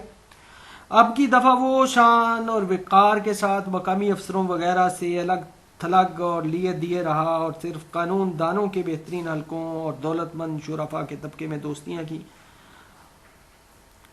خیر، لیو ٹولسٹوئے نے ہمیں آئیون ایلک کا جب کردار سے پہلی دفعہ تعارف کروایا تھا تو اس وقت اس کے بچپن کی طرف ہمیں لے کر گئے تھے، اور ہمیں بتایا تھا کہ وہ بچپن ہی سے ایسے تھے کہ ان کو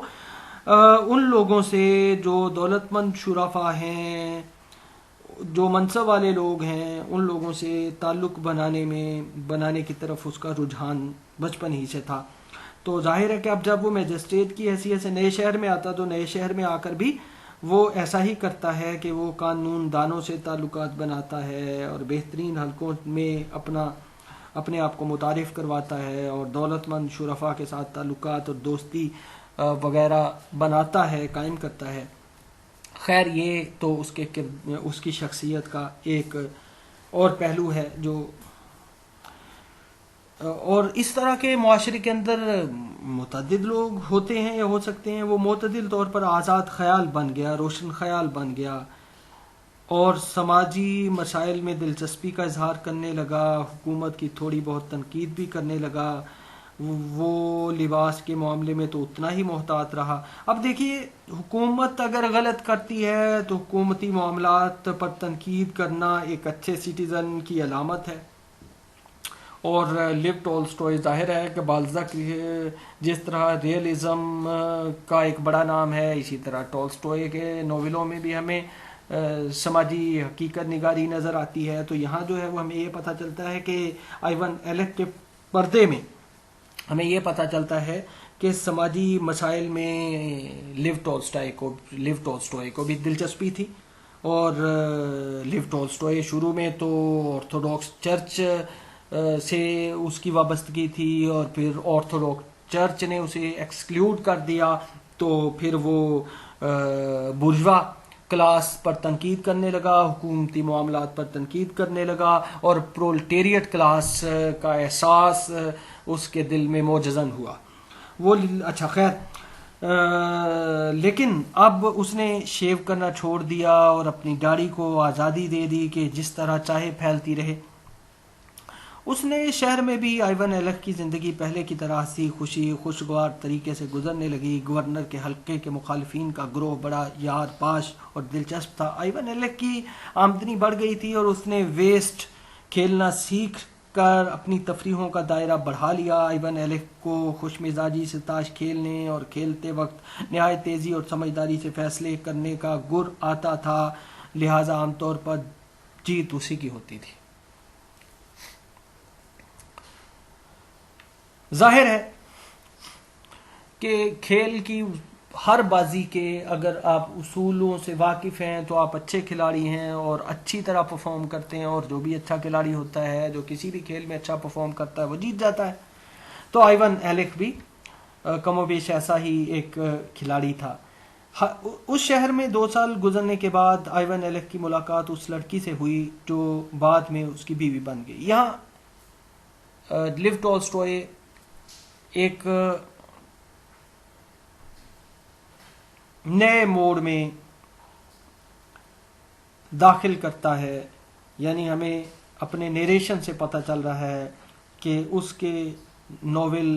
آئیون ایلک کی موت میں اب یہاں سے ایک نیا موڑ آتا ہے، یا اس کی زندگی میں ایک نیا موڑ آتا ہے۔ اور ظاہر ہے کہ یہ آئیون ایلک کی زندگی میں ہی یہ نیا موڑ نہیں آتا، یہ معاشرے کے ہر فرد کی زندگی میں نیا موڑ جو ہے وہ آتا ہے۔ تو یہاں کیا ہے کہ ایک لڑکی ہے پراسکوویا فیودروونا میخائل، آئیون ایلک کے حلقے کی سب سے زیادہ تیز ذہین اور خوبرو لڑکی تھی۔ ان مختلف تفریحات میں جو میجسٹیٹی کے فرائض کے بعد اسے سکون اور آرام بخشی تھی، پراسکوویا فیودروونا سے ہلکے پھلکے قسم کا اظہار محبت بھی شامل ہو گیا۔ ظاہر ہے پراسکوویا فیودروونا اس کی زندگی میں اب جب داخل ہوئی ہے تو وہ اپنی ذہانت، اپنی خوبصورتی اور اپنی مستعدی کے ذریعے ہوئی ہے، اور ظاہر ہے کہ اس نے جو ہے وہ آئیون ایلک سے محبت کا اظہار بھی کرنا شروع کر دیا۔ جس زمانے میں وہ مخصوص کاموں کا کلرک تھا، اب دیکھیے کہ پراسکوویا فیودروونا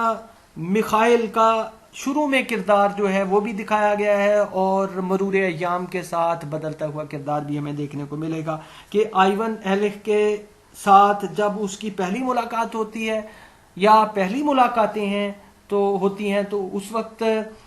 پراسکوویا فیودروونا میخائل کے تعلقات، اس کے ساتھ تعلقات کی نوعیت کیسی ہے یا محبت کا اظہار وہ کس طرح سے کرتی ہے، اور جب اس کی بیوی بن جاتی ہے تو آئیون ایلک کی زندگی میں کس طرح کی تبدیلی ظہور پذیر ہوتی ہے۔ جس زمانے میں وہ مخصوص کاموں کا کلرک تھا، وہ عام طور پر رقص میں حصہ لیا کرتا تھا، مگر اب شاذ و نادر ہی ناچتا تھا۔ اب وہ اگر کبھی ناچتا تھا تو محض یہ دکھانے کے لیے کہ حالانکہ وہ نئے قوانین کو عملی جامہ پہنانے والا افسر اور اعلیٰ درجے کا وکیل ہے، لیکن ناچنے میں بھی اسے عام لوگوں پر فوقیت حاصل ہے۔ لہذا وہ کبھی کبھی شام کی محفل کے خاتمے پر پراسکوویا فیودروونا کے ساتھ رقص کر لیتا تھا، اور انہی رقصوں کے دوران میں اس نے اس لڑکی کا دل جیت لیا، اسے آئیون ایلک سے عشق ہو گیا۔ آئیون ایلک نے کوئی خاص طور پر سوچ سمجھ کر پہلے سے شادی کا ارادہ نہیں کر رکھا تھا، لیکن اس لڑکی کو اس سے محبت ہو گئی تو اس نے یہ سوچا کوئی وجہ نہیں ہے کہ میں شادی نہ کروں۔ اس نے اپنے آپ سے کہا آئیون ایلک کی ظاہر ہے کہ یہ اب جو داخلی یا نفسیاتی صورتحال ہے لیو ٹولسٹوئے نے ہمارے سامنے رکھی ہے، یعنی ہم ظاہر ہے کہ لیو ٹولسٹوئے کے ناول آئیون ایلک کی موت کے قارئین ہیں، تو ہمیں آئیون ایلک کی زندگی کے اس روپ کا بھی پتہ چلتا ہے جس میں وہ مطلب ایک افسر ہے، اعلیٰ درجے کا وکیل ہے، ایک میجسٹریٹ ہے، اور اس کو ایک لڑکی سے عشق ہو گیا ہے. اس نے ناچنا تو رقص کرنا تو چھوڑ دیا تھا، لیکن اب کبھی کبھی جو ہے وہ پراسکوویا فیودروونا کے ساتھ جو ہے وہ رقص کرتا تھا، اور رقص کرتے کرتے اس کا دل جیت لیا، اور پھر اس کے بعد اس نے اپنے من ہی من میں سوچا کہ اس سے شادی کرنے میں کیا قباحت ہے. تو پراسکوویا فیودروونا میخائل ایک اچھے شریف خاندان کی لڑکی تھی، قبول صورت اور دلکش، اور کچھ تھوڑی بہت جائیداد کی مالک بھی. آئیون ایلک کو اس سے بہتر بیوی مل سکتی تھی، لیکن یہ جوڑا بھی برا نہ تھا. آئیون ایلک کے پاس تنخواہ تھی اور پراسکوویا فیودروونا کے پاس جائیداد کی آمدنی. اور آئیون، اب یہ دیکھیے کہ ایک شخص جو سرکاری یا ریاستی ادارے کا آفیسر ہے اور اس کے پاس جو ہے وہ چند روبل یا مطلب 2-3 ہزار روبل اس کی تنخواہ ہے، اور پھر اس کو یہ بھی پتا ہے کہ پراسکوویا فیودروونا میخائل کے پاس کچھ جائیداد ہے، تو اس نے یہ سوچا کہ ہم مل کر جو ہے اچھی زندگی گزار لیں گے. اور آئیون ایلک کو امید تھی کہ وہ اس کی تنخواہ کے برابر ہی ہوگی. پھر یہ کہ آئیون ایلک کو اچھے معزز سسرال والے ملیں گے، اور لڑکی خود کیسی میٹھی پیاری اور حسین تھی. پھر اس کے طور طریقے ایسے تھے جو شریف گھرانے کی بہو بیٹیوں کے شایان شان ہیں. یہ کہنا کہ آئیون ایلک نے اس سے محبت کی بنا پر شادی کی، یا یہ کہ اس لڑکی کو آئیون ایلک کے نظریہ زندگی سے اتفاق اور ہمدردی تھی، اتنا ہی غلط ہوگا جتنا یہ کہنا کہ آئیون ایلک نے اسے محض اس لیے شادی کی کہ اس کے حلقے کے لوگوں نے یہ جوڑا پسند کر لیا تھا. آئیون ایلک نے دونوں ہی وجوہ کی بنا پر اس سے شادی کی. نمبر 1، اس بیوی کا انتخاب خود اس کے لیے بھی باعث مسرت تھا، اور اسے ارباب اقتدار کی خوشنودی اور پسندیدگی بھی حاصل تھی. آئیون ایلک نے شادی کر لی. یا یہ دیکھیے کہ آئیون ایلک کی زندگی میں اب وہ جو لڑکی محبت سے جس کی کا آغاز ہوا تھا، اب وہ اس کی زندگی میں شامل ہو گئی ہے، اس کی شریک سفر ہو گئی ہے. اس طرح آئیون ایلک کی زندگی میں ایک نیا موڑ آتا ہے. شادی کی تیاری کا زمانہ اور شادی کے فوراً بعد کا زمانہ، جس میں بوسو کنار، نئے فرنیچر، نئے برتنوں، نئے پردوں، نئی چادروں کا زور و شور تھا. ظاہر ہے کہ ایک پہلے کی زندگی ہے، اب ایک ازدواجی زندگی ہے، اور ازدواجی زندگی کی جو جزیات ہیں وہ بھی لیو ٹولسٹوئے نے ہمارے سامنے رکھی ہیں. یعنی اس کی بیوی کے پہلی دفعہ امید سے ہونے تک کا زمانہ اچھی طرح گزر گیا. یعنی مطلب شادی ہوئی اور پھر یہ سلسلہ شروع ہوا، اور یہ وقت جو ہے وہ خوش سلیقگی کے ساتھ گزر گیا. سچ تو یہ ہے کہ یہ دن اتنی اچھی طرح گزرے کہ آئیون ایلک کو یہ خیال ہونے لگا کہ شادی بالکل اس آزادی اور بے فکری، خوش باشی اور تفریح کی خوشگوار زندگی میں رکاوٹ پیدا کرنے والی چیز نہیں ہے. یہ پہلے کے احساسات ہیں آئیون ایلک کے، جسے اعلیٰ سوسائٹی کی پسندیدگی حاصل ہے، بلکہ وہ تو اس زندگی کو کچھ اور بھرپور ہی بناتی ہے. لیکن اپنی بیوی کے حاملہ ہونے کے بعد اسے ایک بالکل ہی نئی اور غیر متوقع، ناخوشگوار اور نازیبا سی چیز سے سابقہ پڑا، جسے برداشت کرنا کوئی آسان کام نہیں تھا. یہاں تھوڑا سا لیو ٹولسٹوئے جب کردار کو پورٹرے کر رہے ہیں، جب کردار کو بلڈ اپ کر رہے ہیں، جب ان کے کردار ارتقاء کے مراحل طے کر رہے ہیں، تو پراسکوویا فیودروونا میخائل جب آئیون ایلک کی بیوی بن جاتی ہیں، تو یہاں جو ہے وہ کہیں نہ کہیں محسوس ہوتا ہے کہ براہ راست نہیں، انڈائریکٹ وے میں اینٹی فیمنسٹ اپروچ کا ہلکا سا شائبہ جو ہے وہ ہوتا ہے. خیر کہ آئیون ایلک جو ہے ایک ایسا کردار ہے جو اینٹی فیمنسٹ کیریکٹر ہے. خیر، لیکن یہ ایک ایسی چیز تھی جس کا اسے پہلے سے خیال ہی نہیں آ سکتا تھا، اور اب وہ اس سے چھٹکارا پانے کی بھی تدبیر نہیں کر سکتا تھا. خیر، پیٹریارکل سوسائٹی میں ایک مرد کی اس طرح کی سوچ رکھنا، بہرحال، اور وہ بھی 1890 سے 1900 کے آس پاس کے زمانے یا 1905 کے راؤنڈ اباؤٹ کے عہد کی زندگی میں تو ایسا کچھ بعید بھی نہیں ہے، یا ہم یہ کہیں، اور ظاہر ہے کہ وہ فیوڈل معاشرہ تھا، جاگیردارانہ نظام تھا رشیا میں، تو رشیا میں اس طرح کی سوچ کا پیدا ہونا ظاہر ہے یہ ایک پیٹریارکل سوسائٹی میں، یا جس سوسائٹی میں پیٹریارکی ہو اس میں ایسا ہونا جو ہے وہ کچھ بعید بھی نہیں ہے۔ اور اس کی بیوی نے، آئیون ایلخ کی بیوی نے، بغیر کسی وجہ کے محض تریاحت کی بنا پر، جیسا کہ وہ کہا کرتا تھا، ان کی خوشگوار اور باعزت زندگی کے رنگ میں بھنگ ڈالنا شروع کر دیا۔ خواہ مخواہ اس کے دل میں رشک و رقابت کا جذبہ بیدار ہو گیا، وہ اپنے شوہر سے مطالبہ کرنے لگی کہ وہ ہر وقت اس کا منہ دیکھا کرے، اس کی طرف زیادہ توجہ کرے، اور خود وہ شوہر کی ہر بات میں عیب نکالنے لگی، اور بڑے ناخوشگوار اور نازیبا طریقے سے اسے لڑنے جھگڑنے لگی۔ خیر، یہ جو آئیون ایلخ کی بیوی کا کردار یا اس کا جو رویہ ہے یا اس کی جو فکری صورتحال ہے، اس کو ایک اور پیرائے میں دکھانے کی کوشش کی ہے لیو ٹولسٹوئے نے۔ شروع میں تو آئیون ایلخ کو امید تھی کہ اگر وہ اپنا وہی مرنج اور شریفانہ انداز قائم رکھے گا جو ہمیشہ اس کی کامیابی کا ضامن رہا ہے، تو اسے اس ناخوشگوار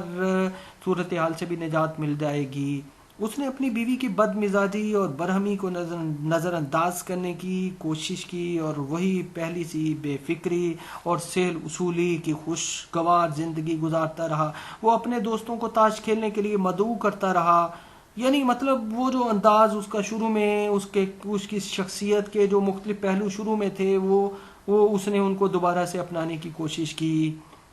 اور خود کلب اور دوستوں کے پاس آتا جاتا رہا۔ لیکن ایک موقع پر اس کی بیوی نے اسے وہ بے نقط سنائی، اور اس کے بعد بھی ہر دفعہ جب وہ اس کی فرمائشیں پوری نہ کرتا تو وہ غضبناک ہو کر اسے ایسی سلواتیں سناتی کہ آئیون ایلخ حیران پریشان رہ جاتا۔ یہ اب ایک خانگی زندگی ہے، اور خانگی زندگی کے معاملات کو یا گھریلو زندگی کے معاملات کو جس طرح سے لیو ٹولسٹوئے نے پورٹرے کیا ہے، بہرحال یہ بھی ناول کا ایک جو ہے وہ ایک حصہ ہوتا ہے، یا ناول میں یہ بھی ظاہر ناول کو آگے بڑھانے کے لیے اس کو بھی ظاہر استعمال کیا جاتا ہے، مختلف ٹولز استعمال کرتے ہیں، جس طرح سے جو ہے وہ ایک پینٹر جو ہے، ایک مصور جو ہے، وہ مختلف رنگوں کا استعمال کرتا ہے، مختلف سٹروکس کا استعمال کرتا ہے، تو اسی طرح ایک ناول نگار بھی جو ہے وہ اپنے مختلف نثری حربے استعمال کرتا ہے۔ تو یہاں جو ہے وہ لیو ٹولسٹوئے نے بھی ایسا ہی کیا ہے۔ معلوم ہوتا تھا کہ بیوی نے پوری طرح تہیہ کر لیا تھا کہ جب تک وہ اس کی حکومت کے آگے سر نہیں جھکائے گا تب تک بک بک جھک جھک سے باز نہیں آئے گی، اور اس کی حکومت قبول کرنے کا مطلب تھا کہ آئیون ایلخ بھی گھر گھرسنا بن کر اسی کی طرح پج مردہ اور دلگیر بیٹھا رہے۔ اب آئیون ایلخ کو پتا چلا کہ شادی شدہ زندگی یہاں ایک بالکل لطیف پیرائے میں ایک بالکل طنز ملیح کی کیفیت پیدا کی ہے۔ کم سے کم ایسی بیوی کے ساتھ ہمیشہ ایک خوشگوار اور باعزت زندگی کے ہم معنی نہیں ہوتی، بلکہ اور الٹا زندگی کے کیف و رنگ اور معقولیت کے لیے خطرہ ہوتی ہے، لہٰذا اسے اس خطرے کی مدافعت کے لیے مسلح ہو جانا چاہیے۔ سو آئیون ایلخ نے سوچنا شروع کر دیا کہ اس کی کیا ترکیب ہو سکتی ہے، کہ مطلب اس طرح کی سچویشن سے چھٹکارا کس طرح مل سکتا ہے، چونکہ اس کا کام ہی ایک ایسی چیز تھی جس سے پراسکوویا فیودورونا میخائل کچھ مرعوب ہو سکتی تھی، لہذا اس نے اپنے کام اور اس سے متعلقہ تمام فرائض اور ذمہ داریوں کو اپنی بیوی کے خلاف لڑنے اور اپنی آزادی قائم رکھنے کا وسیلہ بنا لیا۔ خیر، پہلے بچے کی پیدائش کے ساتھ طرح طرح کے مسائل اور الجھنیں بھی آئیں، مثلا دودھ پلانے کا مسئلہ اور ماں اور بچے کی اصلی اور فرضی بیماریاں وغیرہ وغیرہ، جن سے آئیون ایلخ کو کوئی واقفیت نہیں تھی، مگر اس سے توقع کی جاتی تھی کہ ان سے دلچسپی اور ہمدردی کا اظہار کرے۔ ظاہر ہے کہ اس کی بیوی یہ خواہش تو رکھتی تھی کہ اس کا شوہر آئیون ایلخ اس سے ہمدردی کرے، اس ہمدردی کا اظہار کرے، اس کے کاموں میں دلچسپی لے، اور اسی لیے آئیون ایلخ کے لیے خاندان سے باہر اپنے لیے گوشہ عافیت بنانا اور زیادہ ضروری ہو گیا۔ جوں جوں اس کی بیوی کا چڑچڑا پن، جھلاہٹ اور مطالبات بڑھتے گئے، وہ دفتر کو اپنی زندگی کا مرکز ثقل بناتا گیا۔ ظاہر ہے کہ اب لیو ٹولسٹوئے نے یہ دکھایا ہے کہ وہ گھر کی زندگی سے تنگ آ کر یا گھر کی زندگی سے دامن بچا کر اب وہ دفتر کی زندگی میں اور زیادہ دلچسپی لینے لگا، اسے اپنے کام سے زیادہ لگاؤ ہو گیا اور اس میں ہمیشہ سے زیادہ ترقی کی امنگ اور حوصلہ پیدا ہو گیا۔ بہت جلد اپنی شادی کے 1 سال کے اندر اندر آئیون ایلخ کو اندازہ ہو گیا کہ شادی شدہ زندگی کی بدولت بعض سہولتیں تو ضرور میسر ہو جاتی ہیں، لیکن اس کے باوجود واقعی یہ مسئلہ نہایت پیچیدہ اور کٹھن ہے۔ یعنی زندگی میں اگر کچھ سہولتیں میسر آتی ہیں تو کچھ ایسے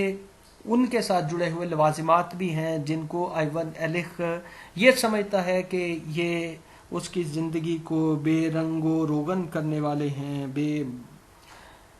بے لطف کرنے والے ہیں وغیرہ وغیرہ۔ اس نے سمجھ لیا کہ شادی شدہ زندگی کے سلسلے میں اگر آدمی اپنا فرض پورا کرنا چاہتا ہے، جس کا مطلب ہے سماج کی پسندیدگی اور خوشنودی حاصل کرنے کی خاطر بظاہر معقولیت اور شرافت کا جامہ پہنے رہنا، تو اسے چاہیے کہ اپنے لیے اسی طرح خاص اصول بنا لے جس طرح ملازمت کے سلسلے میں بنائے جاتے ہیں۔ یعنی جس طرح آئیون ایلخ نے اپنی ملازمت کے دوران اپنی ڈیوٹی کو ڈیوٹی سمجھا، اپنے کام کے دوران میں وہ بے لوچ ہو جاتا تھا، وہ سخت گیر ہو جاتا تھا، اور جب معاشرتی زندگی میں آتا تھا تو ملنسار، خوش اخلاق، خوش گفتار، وزادار اور دوستوں کے ساتھ ظریفانہ انداز میں بات بھی کرتا تھا۔ تو اب اس نے گھر کے معاملے میں بھی سوچا کہ اسی فارمولے کو گھر کے سلسلے میں بھی انسان کو جو ہے وہ اپنا لینا چاہیے۔ سو آئیون ایلخ نے اپنے لیے ایسے اصول بنا بھی لیے۔ وہ شادی شدہ زندگی سے صرف گھر کے کھانے، بیوی، بستر اور سب سے بڑھ کر رسمی اخلاق کو آداب کی پابندی کا مطالبہ کرتا تھا، کیونکہ رسمی اخلاق کی پابندی پر سوسائٹی کی پسندیدگی کا دار و مدار تھا۔ اس کے علاوہ وہ خانگی زندگی میں لطف و مسرت کا جویا بھی تھا۔ اگر اسے یہ چیز مل جاتی تھی تو شکر گزار ہوتا تھا، لیکن جب اس کے بجائے اسے گلے شکووں، بڑبڑاہٹ اور چڑچڑاہٹ سے واسطہ پڑتا تو وہ فوراً اپنی کاروباری دنیا کا الگ تھلگ گوشہ عافیت میں پناہ لے لیتا اور اسے وہاں کچھ راحت اور مسرت مل جاتی۔ یعنی گھر میں اگر اسے طمانینت قلب میسر نہ آتا تو وہ اپنے دفتری امور میں متوجہ ہو جاتا، اپنے دفتری کاموں میں مگن ہو جاتا۔ آئیون ایلخ کے محنت اور خوش اسلوبی سے کام کرنے کی وجہ سے اسے اپنے بالادستوں کی خوشنودی حاصل ہو گئی۔ اس کے دفتر کے افسران یہ کہتے تھے کہ آئیون ایلخ بہت فرض شناس ہے، بہت محنتی ہے، لہذا یہ دو طرفہ عمل ہے کہ آئیون ایلخ کو وہ پسند کرنے لگے، اور آئیون ایلخ نے ان کے دل میں جگہ بنا لی اپنے کام سے، اور 3 سال کے اندر اندر اسے سرکاری وکیل کا مددگار بنا دیا گیا۔ نئے فرائض اور ان کی اہمیت، لوگوں پر مقدمہ چلانے اور جیل بھیجنے کا اختیار، مجمع عام کے سامنے تقریریں کرنا اور نئے عہدے میں سرخروئی اور کامیابی، ان سب باتوں کا نتیجہ یہ ہوا کہ آئیون ایلخ اپنے کام میں اور زیادہ دلچسپی لینے اور زیادہ انہماک سے کام کرنے لگا۔ ان کے اور بچے ہوئے۔ اس کی بیوی دن بدن زیادہ بد مزاج، چڑچڑی اور لڑاکا ہوتی گئی، لیکن آئیون ایلخ نے اپنی خانگی زندگی کے لیے جو اصول بنا رکھے تھے، اب یہاں لیو ٹولسٹوئے نے بظاہر تو آئیون ایلخ کی بیوی کے پردے میں یہ دکھایا ہے کہ اس عہد کی خانگی یا معاشرتی زندگی میں عورت کا، شادی شدہ عورت کا جو بحروپ ہے وہ کیسا ہے، لیکن اسے یہ کہنا کہ وہ روز بروز زیادہ بد مزاج، زیادہ چڑچڑی، زیادہ لڑاکا ہوتی گئی، اس سے ہمیں ایک اینٹی فیمنسٹ اپروچ کا پتہ چلتا ہے۔ اور ہمیں اس سوسائٹی میں پیٹریارکی کی کیفیت کا پتہ چلتا ہے، مردانہ بالادستی کے حربے کا پتہ چلتا ہے۔ انہوں نے اسے بیوی کی شکایتوں اور بڑبڑاہٹوں سے تقریباً محفوظ کر دیا تھا۔ اچھا، آئیون ایلک ظاہر ہے کہ اپنی دفتری زندگی میں زیادہ مگن ہو گیا، تو بیوی کی باتیں اس تک جو ہے وہ دیر سے پہنچتی ہوں گی۔ اس شہر میں 7 سال ملازمت کرنے کے بعد آئیون ایلک کو ایک اور شہر کا سرکاری وکیل مقرر کر دیا گیا۔ وہ اپنے خاندان سمیت وہاں منتقل ہو گیا۔ اب دیکھیے کہ ایک شہر میں 7 سال ملازمت کرنے کے بعد اب جو ہے وہ دوسری جگہ جو ہے، اسے کہتے ہیں سوشل ڈسلوکیشن۔ اب جب جو ہے وہ آپ ایک شہر سے دوسرے شہر میں جاتے ہیں تو دوسرے شہر میں ظاہر ہے پھر آپ کو نئے تعلقات بنانا پڑتے ہیں، نئے آپ کے مسائل ہوتے ہیں، اور ہو سکتا ہے کہ جس طرح سے آپ ایک جگہ ایڈجسٹ ہوتے ہیں دوسری جگہ جا کر نفسیاتی طور پر اس طرح سے ایڈجسٹ نہ ہوں، تو اس طرح سے بھی کچھ جو ہے وہ نفسیاتی مسائل اور نفسیاتی الجھنوں کا انسان کو سامنا کرنا پڑتا ہے۔ تو اسے جو ہے ہم نہ صرف سوشل ڈسلوکیشن کہیں گے، بلکہ اسے ہم جو ہے سائیکولوجیکل ڈسلوکیشن بھی کہہ سکتے ہیں۔ اچھا خیر، وہ اپنے خاندان سمیت وہاں منتقل ہو گیا۔ ان لوگوں کے پاس پیسہ کم تھا، اور ظاہر ہے اب یہ اکنومیکل ڈسلوکیشن کا بھی ایک ایلیمنٹ جو ہے اس میں آ گیا، اور اس کی بیوی کو وہ جگہ پسند نہیں آئی۔ آئیون ایلک کو تنخواہ زیادہ ملنے لگی تھی، مگر اخراجات زندگی بھی بڑھ گئے تھے۔ سونے پر سہاگا یہ ہوا کہ 2 بچے مر گئے، اور اس کی وجہ سے آئیون ایلک کے لیے خانگی زندگی پہلے سے بھی زیادہ ناخوشگوار ہو گئی۔ ظاہر ہے کہ ایک پہلے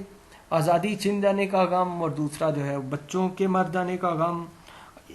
غم جو ہے وہ بڑھتے گئے، اور آئیون ایلک کی زندگی کو ناخوشگوار جو ہے ہوتے ہوئے دکھایا گیا ہے۔ اس نئے شہر میں انہیں جو بھی تکلیف ہوتی یا مصیبت پیش آتی، اس کے لیے پراسکوویا فیودورونا میخائیل اپنے شوہر کو قصوروار ٹھہراتی۔ میاں بیوی جس موضوع پر بھی گفتگو شروع کرتے، اس پر وہ پہلے کبھی نہ کبھی لڑ چکے ہوتے تھے، خاص طور پر بچوں کی تعلیم و تربیت کے موضوع پر۔ اب دیکھیے کہ یہاں جو ہے وہ میاں بیوی کے درمیان جھگڑے چل رہے ہیں، اس کا برا اثر بچوں کی نفسیات پر بھی پڑتا ہے، اور پھر ان جھگڑوں کے نتیجے میں بچوں کا باپ کچھ کہتا ہے، بچوں کی ماں کچھ کہتی ہے، اور پھر جس کا زور چلتا ہے پھر بچوں کی یا تو زندگی بن جاتی ہے یا زندگی بگڑ جاتی ہے، اور ظاہر ہے کہ ایسی صورتحال میں زندگی بننا تو مشکل ہی ہوتا ہے۔ خیر، خاص طور پر بچوں کی تعلیم و تربیت کے موضوع پر اس بات کا اور بھی زیادہ اطلاق ہوتا تھا۔ ہمیشہ ان کی پرانی لڑائیوں کے نئے سرے سے ابھر آنے کا اندیشہ رہتا تھا۔ ان کی زندگی میں عشق و عاشقی کے دور بھی آتے تھے، مگر وہ محض چند روزہ ہوتے تھے۔ محبت کی ایک ٹرانس کا سلسلہ شروع ہوتا تھا، مگر وہ نہایت کم وقت کے لیے۔ ظاہر ہے کہ جب لڑائی جھگڑے کا سلسلہ جو ہے وہ طوالت پکڑتا جاتا ہے، طول پکڑتا جاتا ہے، طوالت اختیار کرتا جاتا ہے، تو محبت جو ہے وہ کہاں سے آئے گی؟ وہ تو بس جزیرے تھے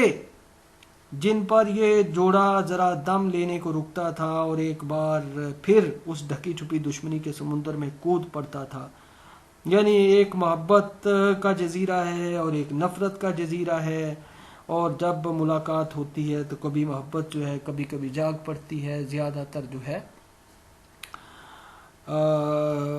نفرت اور مغایرت اور جھگڑا اور آویزش کا سلسلہ جو ہے وہ یہاں دیکھنے کو ملتا ہے، جس کا اظہار مکمل بیگانگی کی شکل میں ہوتا تھا۔ اگر آئیون ایلک یہ سمجھتا کہ یہ بیگانگی اور باہمی اجنبیت غیر مناسب ہے تو ممکن تھا کہ اسے اس چیز سے تکلیف پہنچتی، لیکن وہ تو اب عرصے سے اس قسم کے تعلقات کو نہ صرف نارمل سمجھنے لگا تھا، بلکہ کوشش یہ کرتا تھا کہ صرف ایسے ہی تعلقات قائم رہیں۔ وہ خود کو خانگی زندگی کی الجھنوں اور پریشانیوں سے دور رکھنا چاہتا تھا، اور کوشش کرتا تھا کہ انہیں اپنے لیے درد سر نہ بننے دے اور نازیبا اور نامناسب حد تک نہ پہنچنے دے۔ یعنی وہ نہیں چاہتا تھا کہ یہ صورتحال جو ہے مزید بگڑے۔ اور زیادہ آویزش کی شکل اختیار کرے. یہ مقصد اس نے اس طرح حاصل کیا کہ وہ کم سے کم وقت گھر پر گزارتا اور جب اسے گھر پر وقت صرف کرنے سے کوئی مفر نہ ہوتا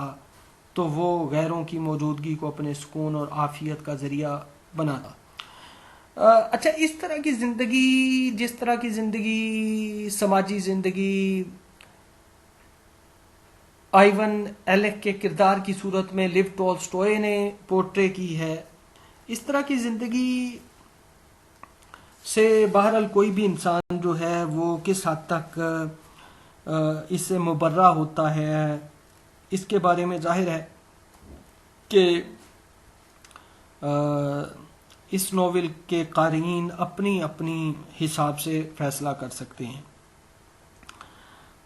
خیر، یہ مقصد اس نے اس طرح حاصل کیا کہ وہ کم سے کم وقت گھر پر گزارتا اور جب اسے گھر پر وقت صرف کرنے سے کوئی مفر نہ ہوتا تو وہ غیروں کی موجودگی کو اپنے سکون اور عافیت کا ذریعہ بناتا. اس کی زندگی میں سب سے اہم چیز تھی اس کا کام، یعنی دفتر کا کام. ظاہر ہے کہ اسے جو ہے وہ کام میں ہی اب سکون ملتا تھا. اس کے فرائض منصبی کی دنیا اس کی زندگی کی واحد دلچسپی تھی اور اس دلچسپی میں وہ پوری طرح منہمک رہتا تھا. اب دیکھیے کہ لیو ٹولسٹوئے نے اب یہ دکھایا ہے کہ وہ کنارہ کشی اختیار نہیں کر گیا، کہ اس نے یہ نہیں سوچا کہ وہ دنیا سے جو ہے وہ کنارہ کشی اختیار کر لے. لیو ٹولسٹوئے نے ایک اثباتی پہلو نکالا ہے، ایک پازیٹیوٹی دکھائی ہے کہ وہ دفتر کے امور میں زیادہ انہماک سے جو ہے وہ کام کرنے لگا تھا. اپنی طاقت کا احساس، اپنی مرضی کے مطابق لوگوں کی زندگیاں تباہ کرنے کا اختیار، عدالت میں داخل ہوتے وقت اور اپنے ماتحتوں سے بات کرتے وقت اپنے روب داب اور بھاری بھرکم پن کا احساس، بالادستوں اور ماتحتوں کے درمیان اپنی ہر دل عزیزی، مقدموں سے عہدہ برا ہونے میں مشاق اور ماہر ہونا اور اپنی اس مہارت پر فخر و ناز، یہ سب چیزیں اس کو تسکین اور خوشی عطا کرتی تھیں. یہ چیزیں اور ان کے علاوہ اپنے رفیق خانے کار سے گفتگو، دعوتیں جن میں وہ شریک ہوتا تھا اور ویسٹ کی بازیاں، ان سب نے اس کی زندگی کو بھرپور بنا دیا تھا. اب آئیون ایلک کی زندگی میں اگر کوئی چیز تمانیت قلب کا سامان تھی تو وہ صرف اور صرف یہ تھی کہ وہ اس چیز پر فخر کرتا تھا کہ وہ ایک ایکسپرٹ ہے اپنے کام کا، وہ ماہر ہے اور اسے جو ہے وہ مقدموں کو میں اپنا انہماک سے کام کرنا آتا ہے. اور اسے یہ بھی تھا کہ وہ اپنے بالادستوں اور ماتحتوں میں جو ہے ایک فرد شناس اور ایک ہر دل عزیز جو ہے وہ ایک آفیسر ہے، وغیرہ وغیرہ. تو ان سب چیزوں سے اسے جو ہے اس کے دل کو سکون ملتا تھا اور ظاہر ہے کہ ان سب نے ہی اس کی زندگی کو لطف و انبساط سے بھرپور بنا دیا تھا. مجموعی طور پر آئیون ایلک کی زندگی بالکل اس کی مرضی کے مطابق تھی، یعنی خوشگوار، مہذب اور معقول. ظاہر ہے کہ یہ خارجی زندگی ہے، یہ خانگی زندگی سے ہٹ کر ہے، جو دفتری امور کی زندگی ہے، یہ اس کو لے کر جو ہے یہ سب کچھ ہے. کوئی 7 سال اور اس کی زندگی اسی ڈھرے پر چلتی رہی، یعنی اور 7 سال جو ہے اسی سلیقے اور اسی طریقے اور اسی قرینے سے وہ کام کرتا رہا. اب اس کی بیٹی ایک 16 سالہ دوشیزہ ہو چکی تھی، اس کا ایک اور بچہ مر چکا تھا اور صرف ایک بیٹا رہ گیا تھا جو اکثر ماں باپ کی باہمی نزاع، ماں باپ کے باہمی جھگڑوں کا سبب بنا رہتا تھا. اب یہاں کیا ہوتا ہے کہ ماں اور باپ کی باہمی لڑائی میں بچے کا نقصان ہوتا ہے. کیا نقصان ہوتا ہے؟ وہ اسکول میں پڑھتا تھا، آئیون ایلک چاہتا تھا کہ اسے قانون کے مدرسے میں بھیجا جائے، قانون کے اسکول میں بھیجا جائے، اور پراسکوویا فیودروونا میخائل جو آئیون ایلک کی بیوی تھی، اس نے آئیون ایلک کی ضد میں اسے عام ہائی اسکول میں داخل کر دیا تھا. لڑکی گھر پر تعلیم پا رہی تھی اور اس کی ذہنی اٹھان اچھی تھی، لڑکا بھی برا طالب علم نہیں تھا. تو ہم جو ہے اس کے بعد یعنی مزید جو ہے وہ بات اگلے لیکچر میں کریں گے. عزیز طلباء و طالبات، آج کے لیکچر کے اختتام پر رات کے 12:24 ہو چکے ہیں. میں آپ سے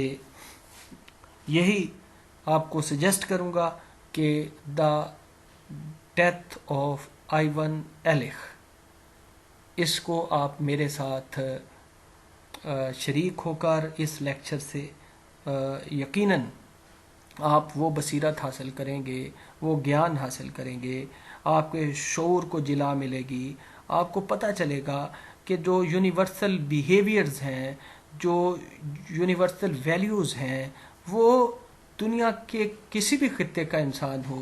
دنیا کے کسی بھی ملک کا باشندہ ہو، وہ یونیورسل ویلیوز، یونیورسل اخلاقیات وہ ایک سی ہوتی ہیں۔ خیر ہر جگہ خیر ہے، اور شر ہر جگہ شر ہے، سچ ہر جگہ سچ ہے، اور جھوٹ ہر جگہ جھوٹ ہے۔ لیکن کرنا کیا ہے؟ کرنا یہ ہے کہ انسانوں کی بہتری کے لیے کام کرنا ہے،